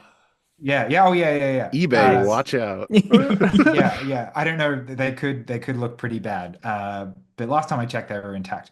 They weren't the same Apollo bars on the show. So on the show, there's clearly like nougat and like maybe caramel. They're thick. It's like I don't because I have Australian chocolate bars. It probably won't translate. But it's something, yeah, closer to probably like a Snickers or something like that. Milky Way, The yeah. yeah, the chocolate bars that we got, the Apollo bars that we got was just like a thin slab of dark chocolate, like almost like Oh. yeah, it wasn't like a Huh. thick, They girthy really chocolate cheaped bar. out. Yeah, they did. Well, I mean, I guess they had to make a lot of these, and it was just, yeah, it was just dark chocolate, which I didn't really love much at 14, but I ate a bunch of them still. But yeah, I would like look at when Kate ate that one in, which is another great moment when she gets down to the hash and she eats a chocolate bar for the first time. Like, oh my God, such a human moment in the show. Yeah. But yeah, they weren't that. That was a movie prop. So Brutal. yeah, Bummer. Never meet your still heroes. fun though. Never meet your heroes. Yeah. The catharsis of a woman getting chocolate after not having it. I feel that. I Yeah. feel that. Yeah. A similar show, similar situation just did a similar thing. I won't say more than that, but I feel it. I love the In the Long Con, I think is the episode where they like Hurley is listening to the radio waves and he makes the comment like, that it's like or any time. And it's just like this offhand, but it's just like it's genius. It's like it's like a funny way to just kind of like wrap everything up in a bow of things to come, and it's a very innocuous thing. Like you could take it or leave it as an audience member, but I mean, obviously, like it's pretty genius. So Yeah, good. What a it's brilliant very way to like, plant the seed, and if any other character but Hurley said it, it might sound a Yeah, bit too like cliche sci-fi absolutely. TV trope, but because it's Hurley who is writing his own version of Empire Strikes Back, you totally buy it. Uh, I have a few. If uh, I just want to say I like Sawyer and Juliet together. I I think like them that too. because they Yes. had okay, cool. All right. My wife had me feeling like that was an unpopular thought, but like I just think because they had the time together to build with each other, and they're both Yeah. like such fragile and like damaged people, and they really learn to build a life that it makes like them having to leave the past kind of a tragedy. And of course the stuff with the bomb, but like yeah, I don't know, I really like them together. Also the time travel stuff I really loved, but I think is really well summarized with the line "I'm not allowed to have chocolate before dinner," which is what Charlotte says right before she dies, and then several episodes or whatever later, you see Faraday meet her as a little girl, and so it's the first and last thing she ever says to him. which is so cool. And it, causality, blah blah blah, like bootstrap paradox kind of time travel stuff. Kind of Faraday disproving his own point while starting to think he could change something by keeping the timeline the same while saying, I think I can change it. Like, yeah, The it's rock in the river really good. analogy sticks Yeah. with me forever. Like that is such a perfect way of explaining that incredibly advanced concept that I would not have understood otherwise. Yeah. And then the eye closing and Vincent and Jack at the very, very end, but we'll talk about that later. All right, I got a couple that I just want to run through. When Ben moves the island and they are in the helicopter and they have to try to go back and white light and you just see the one ripple, gets me every time. Love that moment. I will pop out of my chair every single time I see that one ripple. So good. My favorite line from everyone's favorite character, Frank Lapidus, when he comes out of the cockpit and they're on the Ajira flight and he sees, hey, Jack, and then he looks over his shoulder and he sees Kate, and he sees over her shoulder, and he just goes, we're not going to Guam, are we? Oh man. Perfect. You don't need a Lapidus flashback. You just need that. That's all you need. Other real quick ones is Ben convincing Jack to do the surgery in season 3, and he shows him the video of Red Sox winning the series. Yeah. Such an unbelievable moment. Like, such a weird insight into the others who were still really a mystery at that point. Like, you knew they had some civilization there, but at that point you really didn't know. And when he just rolls in the TV like a substitute teacher and like clicks play on the last play of the game or whatever that was, unbelievable. Well, that was set up with Sawyer and his dad. Somebody earlier in the show says, and that's why the Red Sox will never win the World Series. Yeah, That's what Christian always says. Yeah. It was such a like a fortunate thing to happen in real life that the writers could capitalize off, because like the Red Sox really hadn't won the World Series in like, I mean, I don't follow baseball, but it was like decades or something like that, and then they win the year that Lost premieres, and it's like can't not include that, you know? Yeah. Them and Jimmy Fallon benefited the most from it because they made that movie about the Red Sox never winning, and then they won and they had to change the ending. And the last moment I had, another Locke moment, shocker, is when he gets pushed out of the window by his father. Yeah. Like, so nuts. Anthony Cooper as a character is maybe the best villain that they build on that show.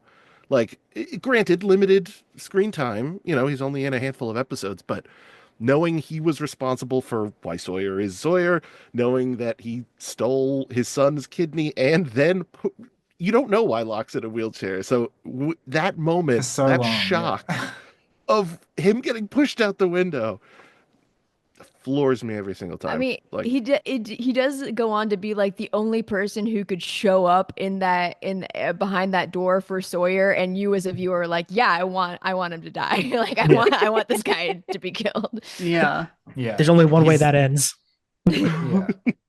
He's the villain with like no discernible character arc. He's just despicable. From start to finish. When I went to Hawaii in 2011, and I took myself on like a little tour, I went to the hotel. I did I went to like a proper Lost tour, like, on Kualoa Ranch. But then I just went to all these like little places around like Honolulu.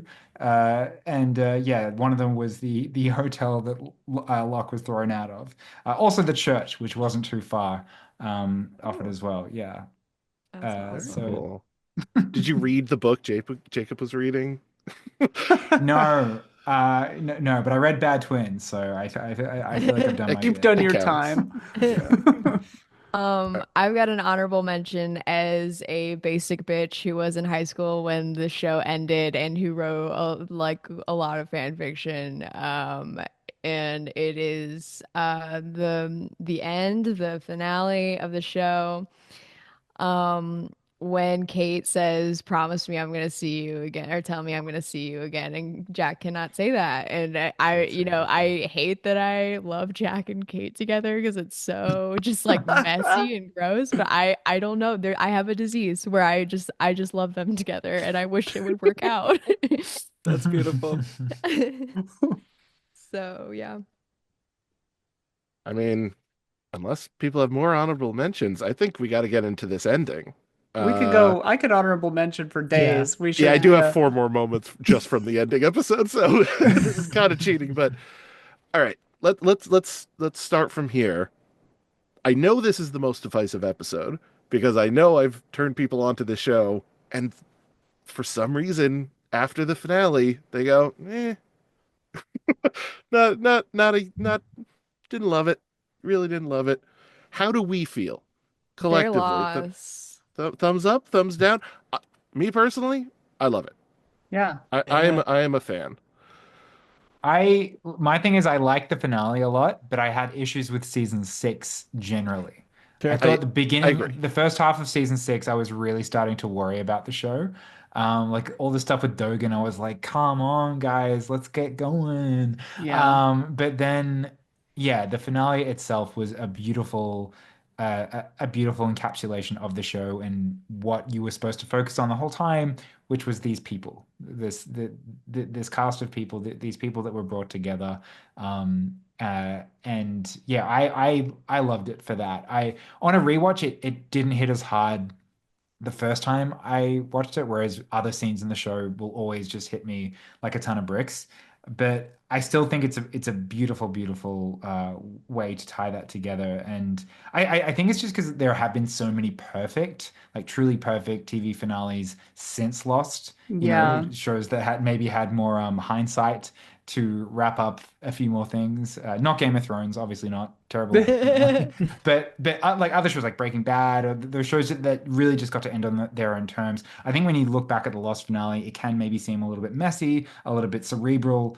But I think if you are truly like on the journey with Lost, and we're this sounds like, I don't know, elitist, but like watching it for like the what it should be watched for and enjoyed for, you will enjoy the finale. But yeah, I also don't have a problem if people don't, because I like, to a degree, I do get where their frustrations are, but no, I love it. Yeah, it's such an interesting thing because like I mean even still calling them flash ups, which is not, accurate, flash sideways, whatever. Um Mm. like it's such an interesting thing because they sort of shot themselves in the foot slightly with the like church imagery or whatever, because I think it makes people who aren't reading a little deeper just write it off as heaven or the afterlife or whatever, which it's not really. But like there was one of the writers, or yeah, somebody, I wish I knew who it was, but one of the writers put out like a post that kind of explained it in a way that made my friend group like kind of soften on it a little bit, where they were like, because I remember I always kind of liked it, but at the time, it was pretty nuts. Um, but this person said like, uh, kind of the idea is like you don't have just one soulmate. You have a group of soulmates and you wait and then you move on to the next experience with all of them. And so like this was just a staging area and it happened in different times for everybody, and then you move on together.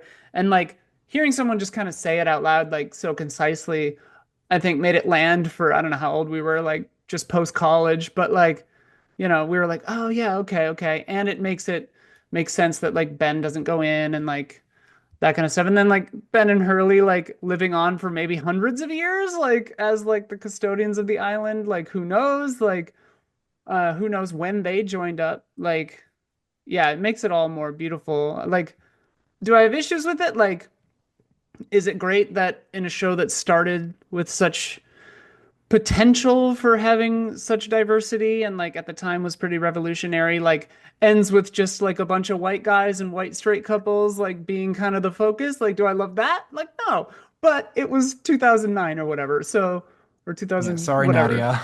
Yeah, yeah. Which like, I mean, I do love Saeed and what's her face, so like whatever, but Nadia did kind of get shafted. But My Or rather this not, I card guess, but- exclusively says Saeed with Shannon and not Nadia. Yeah. I was like, can Saeed and what- Shannon was nice though, and Nadia never really liked him, and she moved on. I mean, they liked each other, but she moved on. She got out. She made the right choice, probably. Yeah. Anyway, sorry. I feel like I just talked for a long time. My theory on the finale, and I think this is probably wishful thinking on my part and not rooted in reality, but I get the impression that when I talk about Lost and how much I love it with people, there a lot of people will be like, yeah, I loved it. You know, the ending sucked though. And I do wonder how many of those people actually watched, not to call my friends liars, but actually watched the finale and actually had watched the show up into the finale. Yeah. I think because it's very reasonable to me if somebody got into seasons 4, 5, 6, felt it wasn't really the show they had started watching and fell off. That's totally acceptable to me, and I get it. And it's not, you know, I really loved the whole show. But I mean, season 5 is very different from season 1. So it's like, it's very understandable to me. You know, that said, I think most people who hate the finale haven't maybe seen it or just like, I know a lot of people are reticent to get into Lost because they heard the finale is bad. And I'm like, I bet what you think about the finale isn't what actually is going on, because a lot of people think that they were dead the whole time. Yeah. And that is not, the case. And so They pretty decidedly say they're not. Yeah, Like, several times in the show. Almost to a fault. But people Yeah. still kind of walk away with that. I'm like, yeah, Which I okay. think is why using a church was maybe a bad move. Fair. Because it Yeah. makes everyone think, oh, they were dead the whole time. Sorry, Jesse, keep going. I do love when they say, when Christian is talking to Jack and he's like, you know, the most important part of your life was on this island with these people. And, you know, I think that does get, you know, kind of what you were saying, Isla, like it's, you know, it's a staging area yeah, that's more complicated and not as kind of like a gotcha as they were dead the whole time. It's not as easy to say over a water cooler conversation, but you know, I think the finale had nuance just like the rest of the show. So that's my little piece about it. I think the other issue people have is the unanswered questions, which has never really bothered me. And this has been a great conversation. I've been so happy to be humbled by Lost super fans in this group. And I would love to hear what people think the big unanswered questions are. People always quote the polar bear, but it's like they answered that. Like, Yeah. But like not super satisfactorily. It's just like the Darmanisha was testing on a polar bear. It's like, oh, okay. Like, They but what were else do you in want? polar bear cages. Yeah, like they kind of They ate fish biscuits. Yeah. They were cute. they look delicious. Yeah, I think think the it's polar what- bear is the go-to one, and I know Walt is one that people bring up a lot. Like, Oh, what yeah. happened to him? I mean, they straight fumbled Walt and Yeah. and like Michael, and you know, there's real world behind the scenes stuff, and like Harold Yeah. Parnell got kind of fucked by this show, kind of Yeah. like truthfully, and like, you know, only now, like in real life, has kind of the narrative on that shifted, because at the time people were like, oh, he's, you know, the problem or whatever, and it was like, no, definitely he was not. He was just trying to advocate for his character and the people of color to get paid the same as Jack and the others, and like also to, you know, he was like, I don't want to be another black guy who just doesn't give a shit about his son. And I'm like, no, that's a really good point. And thank you for bringing that up. And then they were like, yeah, but okay, but you're gone now. So it's just like, He talks about the season 2 premiere when he's on the raft, how it was a Sawyer focused episode completely, and his character said one thing about Walt and then was just asking Sawyer about his backstory. And he Yeah. like went to the writers and was like, I think I'd be more upset about my Yeah. son being gone and not wanting to play into this narrative about the black fathers not caring about their sons. Yeah. It's And, like there's a big Vanity Fair article. It's an excerpt from a book that is definitely worth reading Yeah. about the Yeah. Lost Writers Room.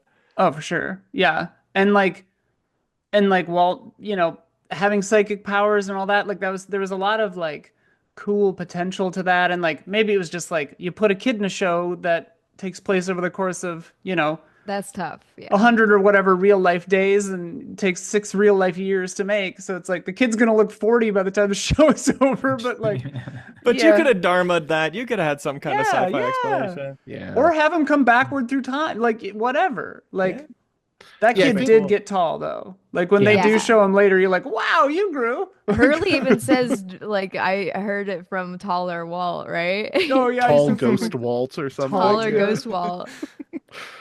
My question, and maybe I might be, this might be embarrassing to ask, 'cause I feel like I'm exposing a lot of ignorance about a certain episode across the sea. Was Mother the first smoke monster? Is that my favorite, my finale question? I am not sure. I always kind of thought maybe the smoke monster came to be when he killed. That's what I thought at first, but then I watched it recently and there was something about it that made me think that she was the evil keeper of the island, for like she had smoke monster powers or something. Oh, And I doesn't couldn't tell you what made Was me think she that. was she part of a pair earlier in the episode, and then she's by herself because she kills She someone. kills doesn't that. she? She kills that mother of mother. the two. Yeah. Yeah. So I 'Cause think they doesn't might have she been the take white and the over black, and then she Yeah. takes over the body of the mother at one point to like talk to Oh, that's her. Man Okay, in so Black. if that's her, then she's definitely a smoke monster. It's Yeah. I think it's left up. Okay, well, yeah, Purposefully that is my vague, you leftover know. question about, the finale maybe didn't answer my smoke monster question. We're all kind of smoke I- monsters, you know, like Yeah, in our that's own fair. way. I think that's in a fair. cute way. Yeah. You think about. I think Across the Sea is a great episode for those people that are like, oh, it didn't answer my question, because it just goes to show that even if you go pretty much as far back into the timeline as Lost has ever gone, as anyone would probably ever expect, there's still like, all right, then what came before her? There was still stuff on the island that she wasn't there for. It's kind of like there is always going to be questions. Yeah. We're never going to get to the root of this, the magic of, the island. Is there a volcano under there? Like there's just, you have to be comfortable with not knowing. And I think Lost came out at a time when people weren't comfortable with that. Whereas now with sci-fi television, people just accept that mystery is, built into the product, and they're a little bit more okay with that. Whereas when it was with Lost, it was just like, no, I need to know now, or I'm going to stop watching this show. And it didn't help. Like as someone who watched it from the start, and I'm pretty sure they did this in the States and in Australia, they would always tease like, Yeah. all your questions will be Oh, answered. your question. It's like Yeah. they pitched it like that's what you were getting every week, and I think that's the narrative of the show Lost.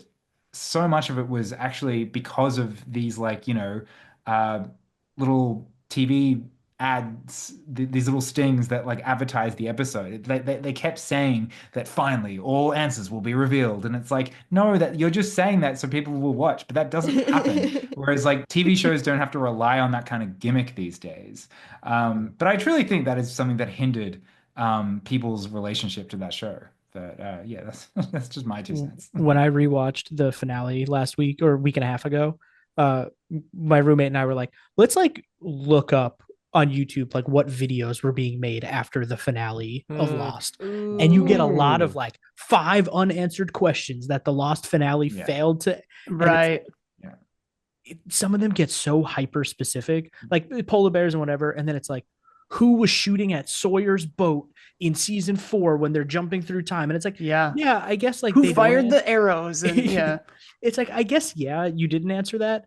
But also at a certain point, I think a lot of people stop watching for the day-to-day mystery, and it just becomes about like, I want to see these characters like complete their story. And if you get caught up in the details a lot, like you miss so much more for that show. And so I've never really understood the whole like, I need answers to every little single question. Like every piece of this mystery box needs to be solved. When sometimes it's like, there's more important things out there. I was only watching to find out what the painting in Jacob's cabin was about. I'm so dog. sorry. I'm so sorry. That cute little dog. Well, and there was they had I can't remember if it was on the DVD extras or if they put it up on the internet or what, but there was like a short like thing with Ben like going around and shutting down Dharma Initiative stuff, and he's like goes, I think it's the guys who send the food packages down. Like an epilogue. It's like new one of man the- in charge or something. Yeah, new man in charge. Yeah, and it basically points fun at people asking for answers. Where he was just like, these two guys, that have been working there, and they were just like, hey, we've been sending these packages for years. We have a lot of questions. And Ben is like, okay, you can ask 2 questions or whatever. And they're like, oh, okay, what's this about? And he's like, yeah, that's this. And they're like, oh, okay, what's this about? And he's like, you asked your questions already. It's just like, We're gonna watch this video and then you are going to leave. yeah. He's like shutting down everything, and like even the employees of the Dharma Initiative didn't know what the hell was going on. Like it's really tongue in cheek. But also, yeah, like I would be remiss to not mention the 1967 classic, The Prisoner. Patrick McGoohan had to go into hiding at the end of that because people were so dissatisfied with like mystery still being, around, like because he didn't answer every question. Everyone's like, whoa. And so he was like, I'm gonna go into hiding now. Like I fucking loved it. Wait, didn't you make a video about that? Was that I did. You? I fucking love The Prisoner, and I watched your video, and I fucking loved your video. Thank you. I forgot that was you until right now. Great video. Let's talk about The Prisoner later. I fucking love The Prisoner. Thank you. Yes, rewatching that, totally seeing the Lost influence all over it. The prisoner walked so Lost could run, so that Severance could fly. I gotta watch The Prisoner. Yeah. Dude, The Prisoner rips. It's so good. It holds up. I think it's also like it just kind of illuminates like I'm not saying we're right and everybody else is wrong, but people watch things for different reasons. The reason I said that, the reason I preface with that is because so I work on like a D&D podcast, and we always have people being like, well, why aren't you playing D&D better? Like why aren't you using these skills and doing this rules and stuff like that? Which is totally, I literally think it's valid. I think it's valid because it's a game, right? And it's like, but it's like I'm interested in telling a story, and I'm not always interested in the minutia of like certain skills or like certain rules, abilities, etc. And that's just how my storytelling style is. And I think it aligns more with stuff like Lost, where it's like, yeah, there's stuff in the nitty gritty that isn't going to make sense. And that's kind of, I'm accepting that, and that's fine. And I think there's always a subset of people that are like, no, I need the answers. There's going to be men of science and men of faith, and just a lot of men, unfortunately. So.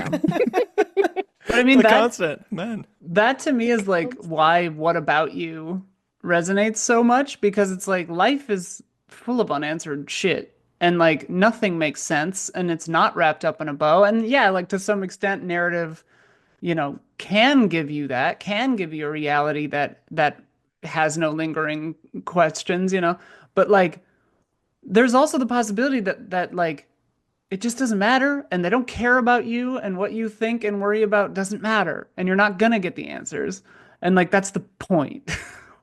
Yeah. And I think a lot of us look back so fondly on that time of week-to-week appointment viewing, speculating between the episodes with friends and stuff. Me finding out that Lostpedia wasn't a banned website at my schools. It was like the most fun website I could go Oh my God. And so I'd just be reading every article on there, and like the idea that I would want that to be gone at the end. Like I would want every bit of speculation to dry up from its conclusion. That's like, that is not an outcome I wanted at all, or think is good. If every question had been answered, would we be doing a 6-person panel 400 years later? Right. Mid pre-apocalypse about Lost? I don't know. We would just have checklists, and we'd be like, okay, did we talk about this? Did we talk about this? It's like, okay, we answered all of the questions. Good job, everybody. It's like, no, there's room to talk and extrapolate and speculate and talk. Like I think people forget that like the discussion and the enjoyment of the thing is sometimes more important than knowing every answer to every little thing. Like if you know who were shooting at Sawyer on that boat, would that have drastically changed your view of Lost? No. Right.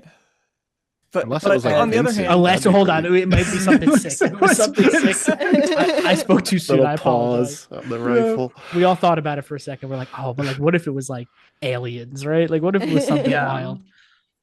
Shout out to Vincent though. The Dog Lives. MVP. Perfect show. Oh yeah. Like starts and ends on the eye opening and closing. Vincent is there with him. Like holy shit. Real Oh my good. God. That Rose and little Bernard. also at some point. We should talk about they're just chilling. They're just Oh chilling. yeah, They just have a little Oh, yeah. cabin. They seaside live their cabin. life. They're like, we don't want to deal with any of this. The details don't tell us. We're gonna doesn't Rose's line is like so good where she was like, "It's always something with you people." Like, Yeah. it's always something. Like just They're- chill. They're like what libertarians think that they are. You know what I mean? Like Yeah, but Megalopolis is what you are, libertarians. That's what you are. That little I have- smile Jack gets. Oh, yeah, I'm sorry. I just wanted to ask, just given that we were talking about reflecting on the show, I haven't seen it yet, but did anyone check out that 20th anniversary? It's not like a documentary, but it was just like a thing where they interviewed a bunch of people from the cast. oh yeah, Oh, getting like lost. 20 Getting later. Lost. Yeah. Yeah. Oh, I got has the anyone checked it Blu-ray in out? the background. Yeah. I haven't It's- watched it. Is it good?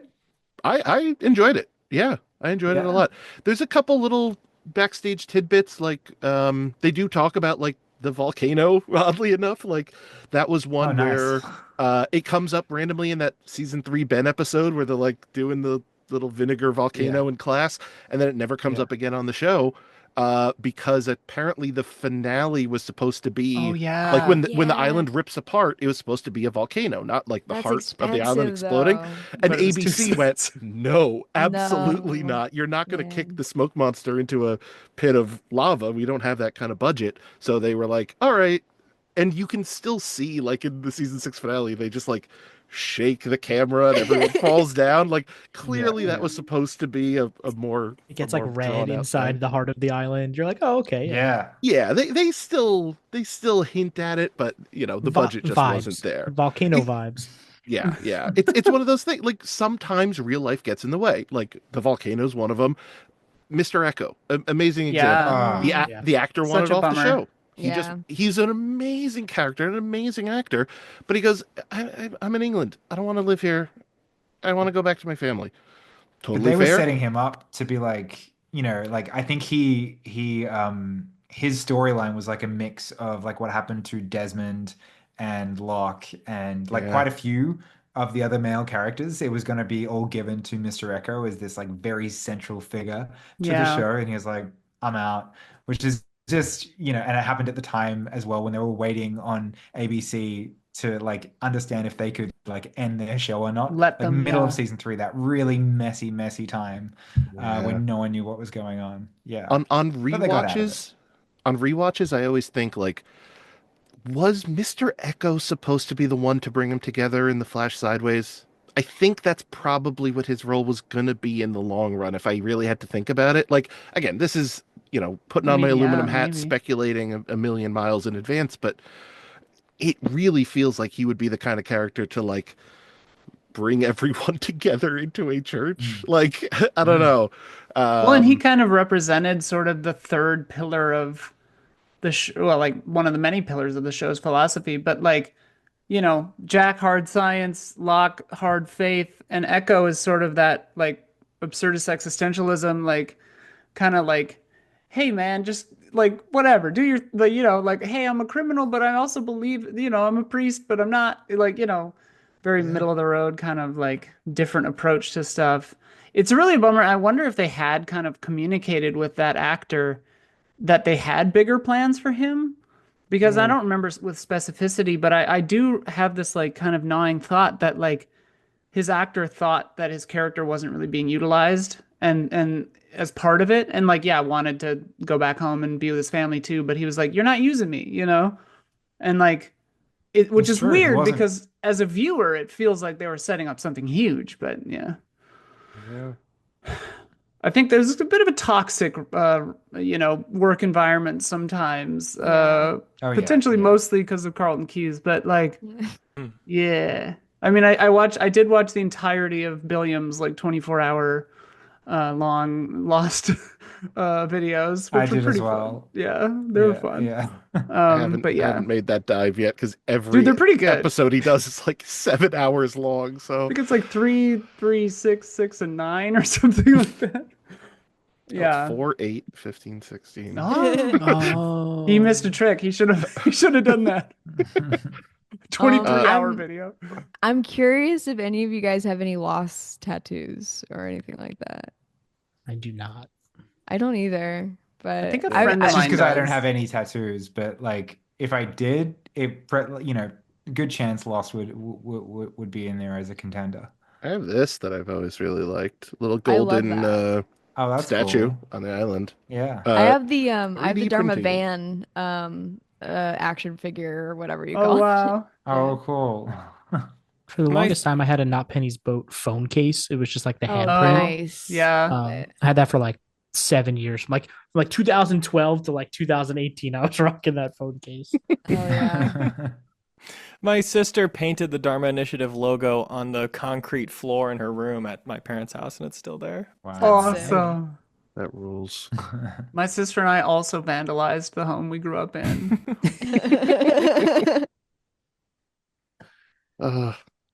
Well, I have a couple other moments that I just want to get to here. I don't want to go for too long here, but they're in the finale. We've gotten there.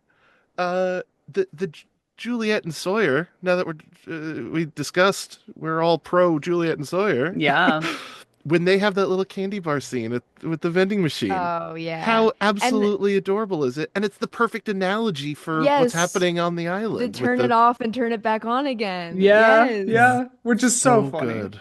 Oh, and Julia saying we can go Dutch, which is like set up 20 episodes prior because that's what her last thoughts were, I guess, or that's what Miles figured out she was thinking. Love that. So heartwarming in every way. The one that really The moments in the season 6 when the character like remembers everything. Oh yeah. It's that- always so satisfying, especially when Jack, because he keeps rejecting it, you know? Yeah. Yeah. It's reverse Sorry. severance. Yeah. Reverse severance. Reverse fully. severance. They're all reintegrating, yeah. the one that got me on the latest rewatch, I don't know why it didn't feel powerful the first couple times I watched it, but in that very last scene where Jack is walking into the church and seeing all of his buddies and all that, I think he says hi to Locke first, then he says hi to Desmond because he put everyone together, and then he goes to Boone. And there's I think the first time I watched it, I just went, oh, it's Boone. That's cool. Like, Boone. We all know him from season 1. But on rewatches, like I don't remember how much that death really meant to the group in season 1. Like, it really was a major breaking point for a lot of people on the show at that time. Especially Jack, who took it very personally and was, going after Locke and screaming at him at the funeral and all sorts of stuff. So, like, that death hit him so hard. And obviously the stakes raise as you go through the show, but, like, that really meant something to that character. So for him to be in this afterlife, this bardo, this little holding cell before whatever, for him to see the guy who died and it meant so much to him, and he was like, hey, look at us. Look at that. And they just got to have a bro hug. Yeah, that hit me way harder on this rewatch than I could have expected. There's a lot of moments in that finale that are just so good. I stand by the belief, and maybe I don't know, hear me out. I think there should have been one extra in the church finale scene that nobody recognized from anywhere, and they're just acting like, yeah, I've been here the whole time, like it, like I'm like a Nikki Palo kind of situation. Neil Frogert. Just a guy. I actually was having a lot of cool adventures too, but nobody asked. Yeah. Yeah, nobody asked me. There's an episode of The Next Generation where that's basically happens, where it's like there's just a random guy who's acting like he's always been part of the crew, and you're like, who the hell's this guy? Yeah. Yeah. Okay, another real quick finale moment is actually like the stupidest finale moment, but I really love it, is is Smoke Monster Locke being like, save your bullets, and then Kate being like, you shooting him, I saved you a bullet, because there's a commercial break in between and there's a lot of stuff going on between. It does not read immediately as a callback. It just reads as like a weird thing that she says. And it takes watching the show like maybe twice to be like, oh, that's because he said save your bullets. But like it is kind of a dumb, it doesn't land like it's supposed to. She's just like, saved you a bullet. And I'm like, wait, what? Why? What? That's that cool thing she always says. You know? Yeah, Kate's catchphrase. Yeah. Saved you a bullet. Yeah. When It's like, Kate stop put her saying hand that, up Kate. and it said, I saved you a bullet. Yeah. Classic catchphrase. And Jack talking to Christian in the little like ante room is really good too in the finale. Yeah. Tear up Why every are time. you here? Why do you think I'm here? Oh. Yeah. Really good. Really good. Early telling Ben that he was a good number 2. Yeah. Oh my God. That gets me every time. Oh, well, I love them because like because what better choice as the true like stewards of the island, right? And like it's such a hopeful ending because like, okay, so there's this plug in the world that keeps the good and the bad in balance, whatever, tra la la. They turned it on and off again and saved the planet. But now like the sweetest man in the world and the most fucked up, troubled man in the world are responsible, and like somehow that pairing, makes you sleep well at night. You're just like, everything's fine. Like the Hurley and Ben have got it. I don't know.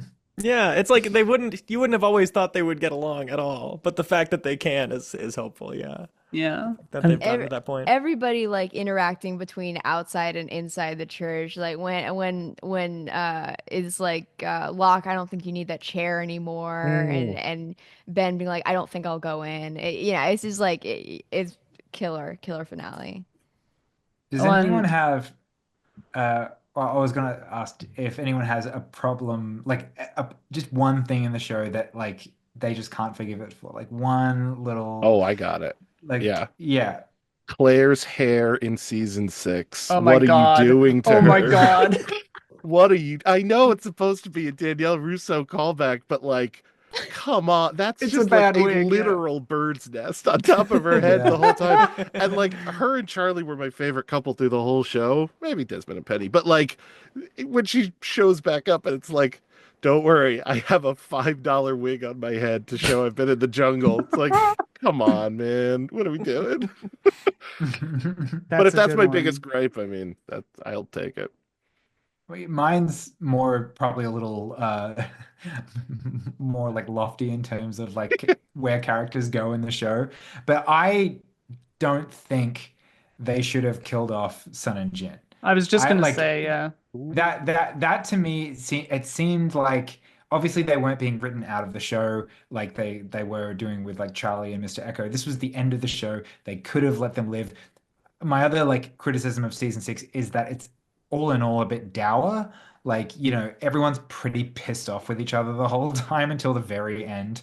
And it was just kind of like Desmond and Penny, who are kind of really the two people in the show that do have that happy ending, and that's beautiful. But the payoff of Sun and Jin being separated for so long through time, through space, and then getting reunited only to be tragically killed. It was just like, it just didn't, I was like, you just didn't have to do this. Like, we just had Saeed die. We just had we've had quite a few people die, like quick, horrific deaths in the last couple of hours. We don't, let them go on the Ajira flight home. Let them be with their daughter, I don't know. It seemed, and now learning everything I know about like Carlton Cuse, I'm like, was this you with maybe you had some unfinished business with these characters that weren't white? I don't know. That everything that's come out about the way that the characters of color were treated in the show, I was just like, Especially because like their storylines were like in that time too, like pretty subversive and like pretty interesting, and like Jin's redemption arc is like handled it's pretty cool, and like Yeah. it's so good. and I mean, like, in their death, like him staying, because he could have gotten out, but he stays with her because she can't, and it's like, okay, that's part of his kind of redemption. But like, yeah, that one hurts for sure. Yeah. And like it is part of season 6 where it's like, yeah, we have to see everyone die, and like we have to see them die at different time periods. Well, not everyone, but like, to kind of like bring the point home, where it's like time doesn't matter in seasons. Season 6 is pretend like it's not set in time and linear space, but like, it just lended credence to everyone thinking they were dead the whole time anyway. Like, it felt a little cheap, like Michael shooting Lord Libby, Ana Lucia and Libby. Like, it feels like they added Libby to make us care because nobody liked Ana Lucia. I liked Ana Lucia. I didn't mind her, but... I thought she was. Something, and this is a little bit off topic of what we were just talking about, like problems with the show. But something I do want to mention is like I don't know. I like, not to be on my high horse, but I feel like with media literacy kind of falling, you have these like really deeply, genuinely flawed characters in Lost that maybe audiences today wouldn't give time to. They would just be like, oh, he's problematic. I'm not, like especially with Jin and the, the DV element of it and stuff like that. I feel like a lot of people wouldn't be, dramatically patient enough to let this fictional character have his day. And it makes me sad because I think the most interesting thing about drama is conflict, and it is like these people that aren't perfect. And so, yeah. And the capacity for redemption, which is like what the show is about. Like, yeah, I mean, going back to, like your question about complaints is, like, I mean, these people would be swearing like fucking sailors. Like, that always bothered me. Like, we were always, when we were watching it, we were like, he would have said fuck, she would have said fuck right there. Like, whatever. I also think, like, we talked about it before, but like, I just think like the way people of color were handled on the show and like not really given satisfying arcs or written off or kind of minimized, like, is disappointing, and like I don't know.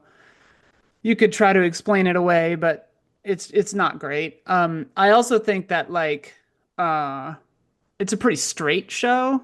Yeah. I would have loved, especially in that time period, like I'm kind of surprised there wasn't like a lesbian couple, because like that was like, we've always been a little easier for TV shows to shove in, because like the Crizzos don't freak out as much about lesbians as they do about gay guys, but like, I'm a little surprised there wasn't more of that. I mean, there was like the one gay, the beard guy who kidnapped Walt, I think was maybe gay, but like none of it was ever really like in the forefront. Which, like, this is a big group of people. Like, one of these motherfuckers is gay, like, bro, statistically, like.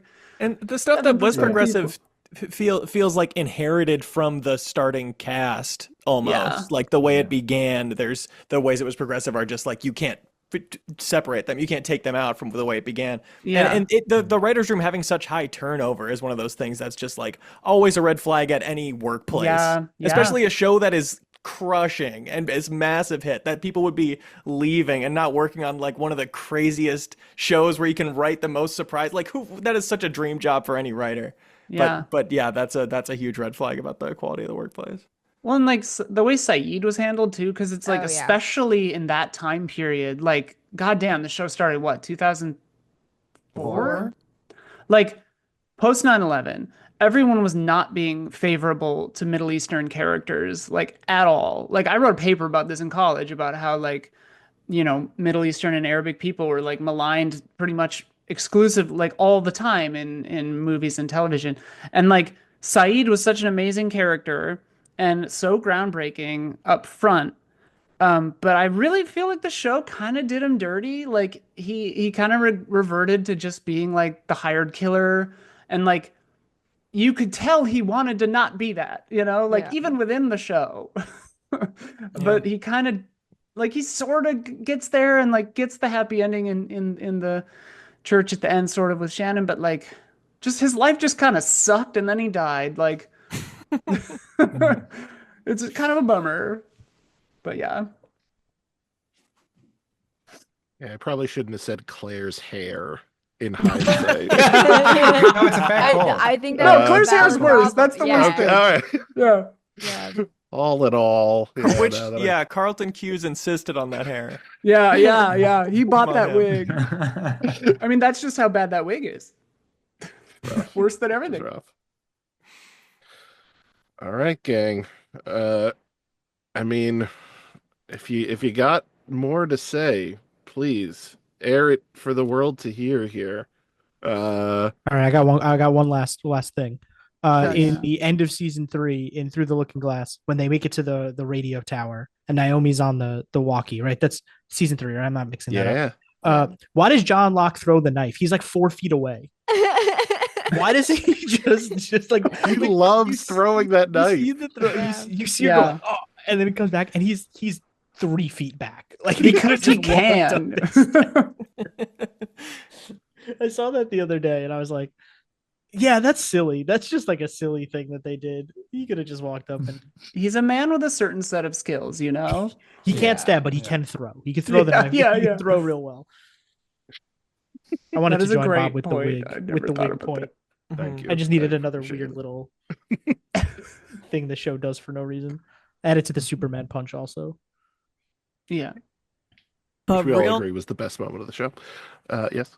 real number one Jack's tattoo explanation. Oh my Oh, god. I That cried was the whole so episode. bad. I I forgot. blocked that out. Oh my god. Yep. I mean, and they, now there's kind of a retconning that suggests maybe they purposely made the episode so bad so that they could get a shorter, like they could get an end to the show. And I don't know if I buy it. I don't think know. they thought they were doing something good. They thought Or they were doing their cooking best. something. I meant to stumble. That's my new dance move. Yeah, I wanted to mess that episode up. yeah, I of don't know. course. Yeah, that's a rough one. They did. Sorry to leave it on that note. I forgot.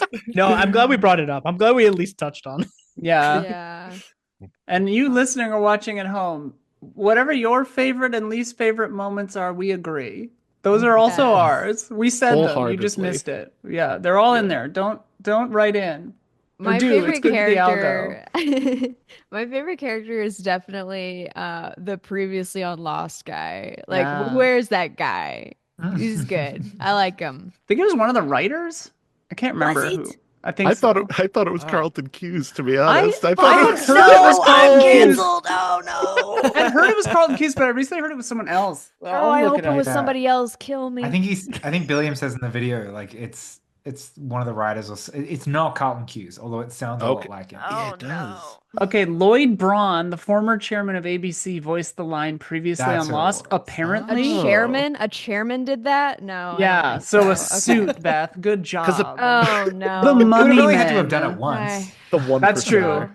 I think it is basically the same No, every time. I think for new rule for shows, if you're gonna do a previously on, the guy's got to do it every time. You guys Yeah. got to record it every time. So Yeah. yeah, there you go. Like this is your daily dose of internet guy says he does it fresh every time. Oh yeah, I meant to mention because we have a trivia show and we have a category called the Trickster, and I can't remember if it ever came up on the show. Beth's been on the show a couple of times, but we put in a question that was sing the theme song of Lost. The the title screen theme, which is just like just to watch people try to do it. But Okay. I don't think it's come up on the show yet. Spoilers, but yeah. I think from that documentary, I want to say J.J. Abrams actually made that intro, which is The legend is he made it on the plane on the way to the pitch or yeah, whatever. that's what he says in there. That's why it has the graphical glitches that really show Yeah, it's like up in artifacted. HD now. It looks like shit. Yeah. yeah, It looks which I watch awful. for every time I now. love I'm like, it. look It's in like the an curve, After you can Effects see it. tutorial. Yeah, it's so gnarly. I love it. Iconic. It's like all aliased. Yeah. Maybe it's a nod to Alias. It was on Smart. purpose. That's what it is. Yeah. Any mistake you see, it was done on purpose. On Don't purpose, worry. It all That's the relates polar back bears, to Walt and his psychic ability. Yeah. Yeah. It's an ARG that's still going. No one's figured it out yet. Yeah, it's actually just little words around them. logo. Sri Lanka video part 2. It's coming out next week. Gang, thank you for talking about this show for probably longer than it needed to, but holy cow, did I enjoy this. This was 2 Genuinely. hours shorter than I thought it would be, so all good. We can keep this rolling. Let's but- keep going.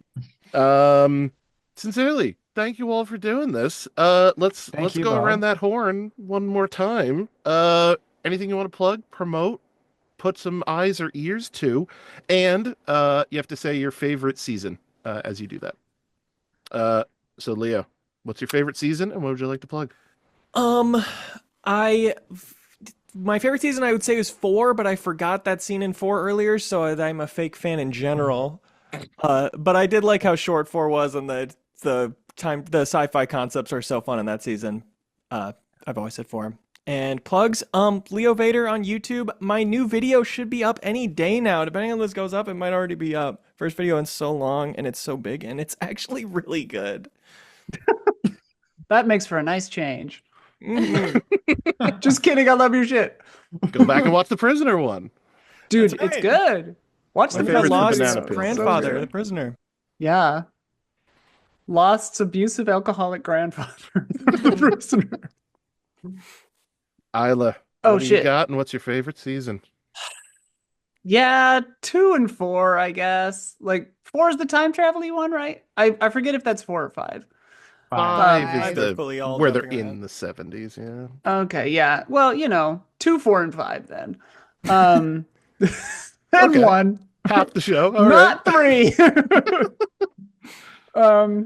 Yeah, and then what's the other thing? Plugs. Follow me on Instagram, Hinck.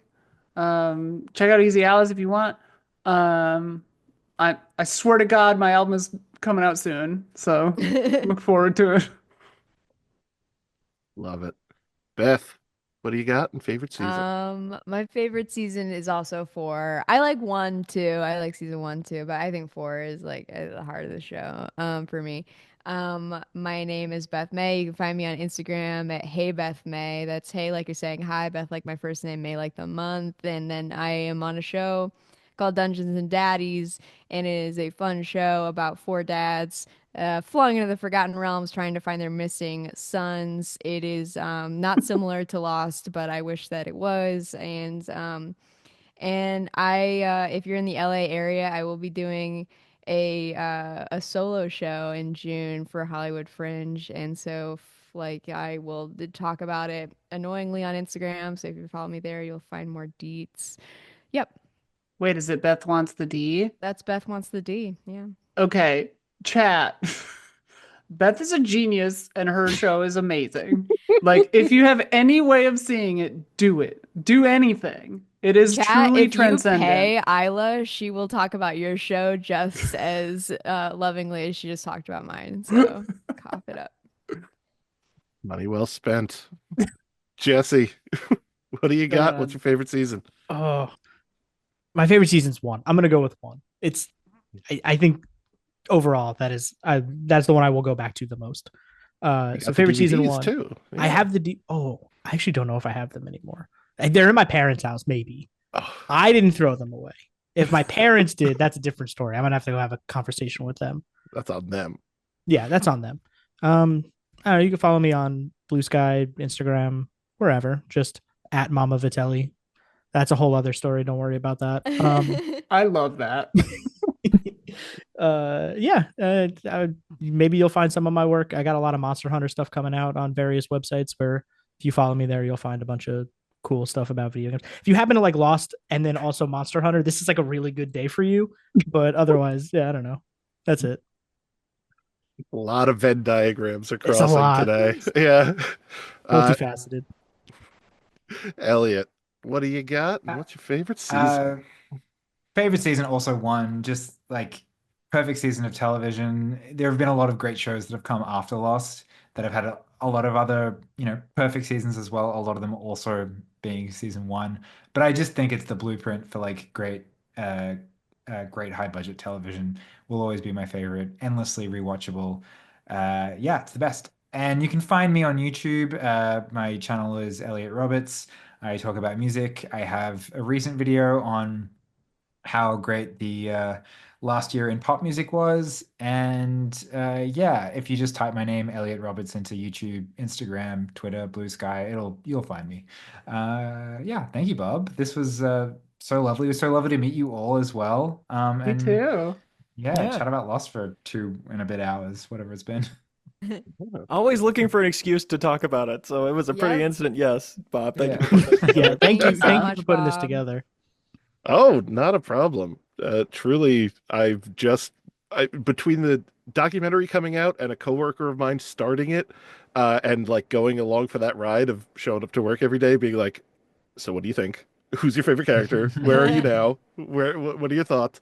I needed this release valve every 108 minutes here. So, thank you all for doing this, and I guess we're ending with a thank you all and namaste.